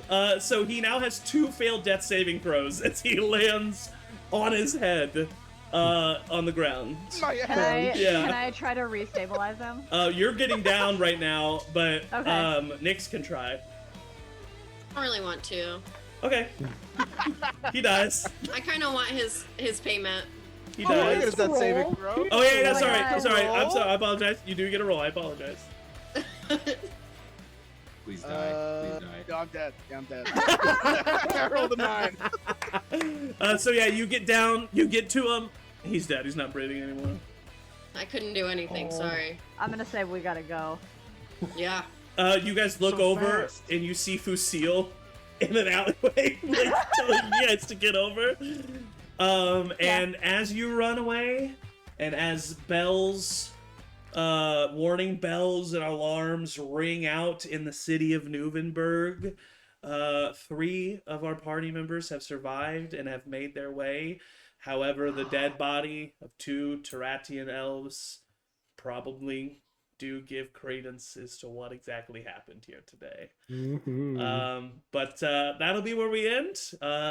Our campaign in Tayaroth will take place roughly a couple decades after this. So who knows if we'll maybe run into some of these characters in their older age. Who knows? This was just a ploy to get NPCs. Yeah. But thank you guys for playing. That was a lot of fun. Hope you enjoyed the little taste of Tayaroth. And we will have, I think, 2 more one-shots in Tayaroth before the actual campaign. So keep a lookout for those. And then, like I said, tomorrow, 7 p.m. Central, we will be broadcasting the pre-recorded one-shot from Matt in honor of March Madness. So thank you all for watching. Thank you to my players. Best players a DM can have. And as always, everybody say bye!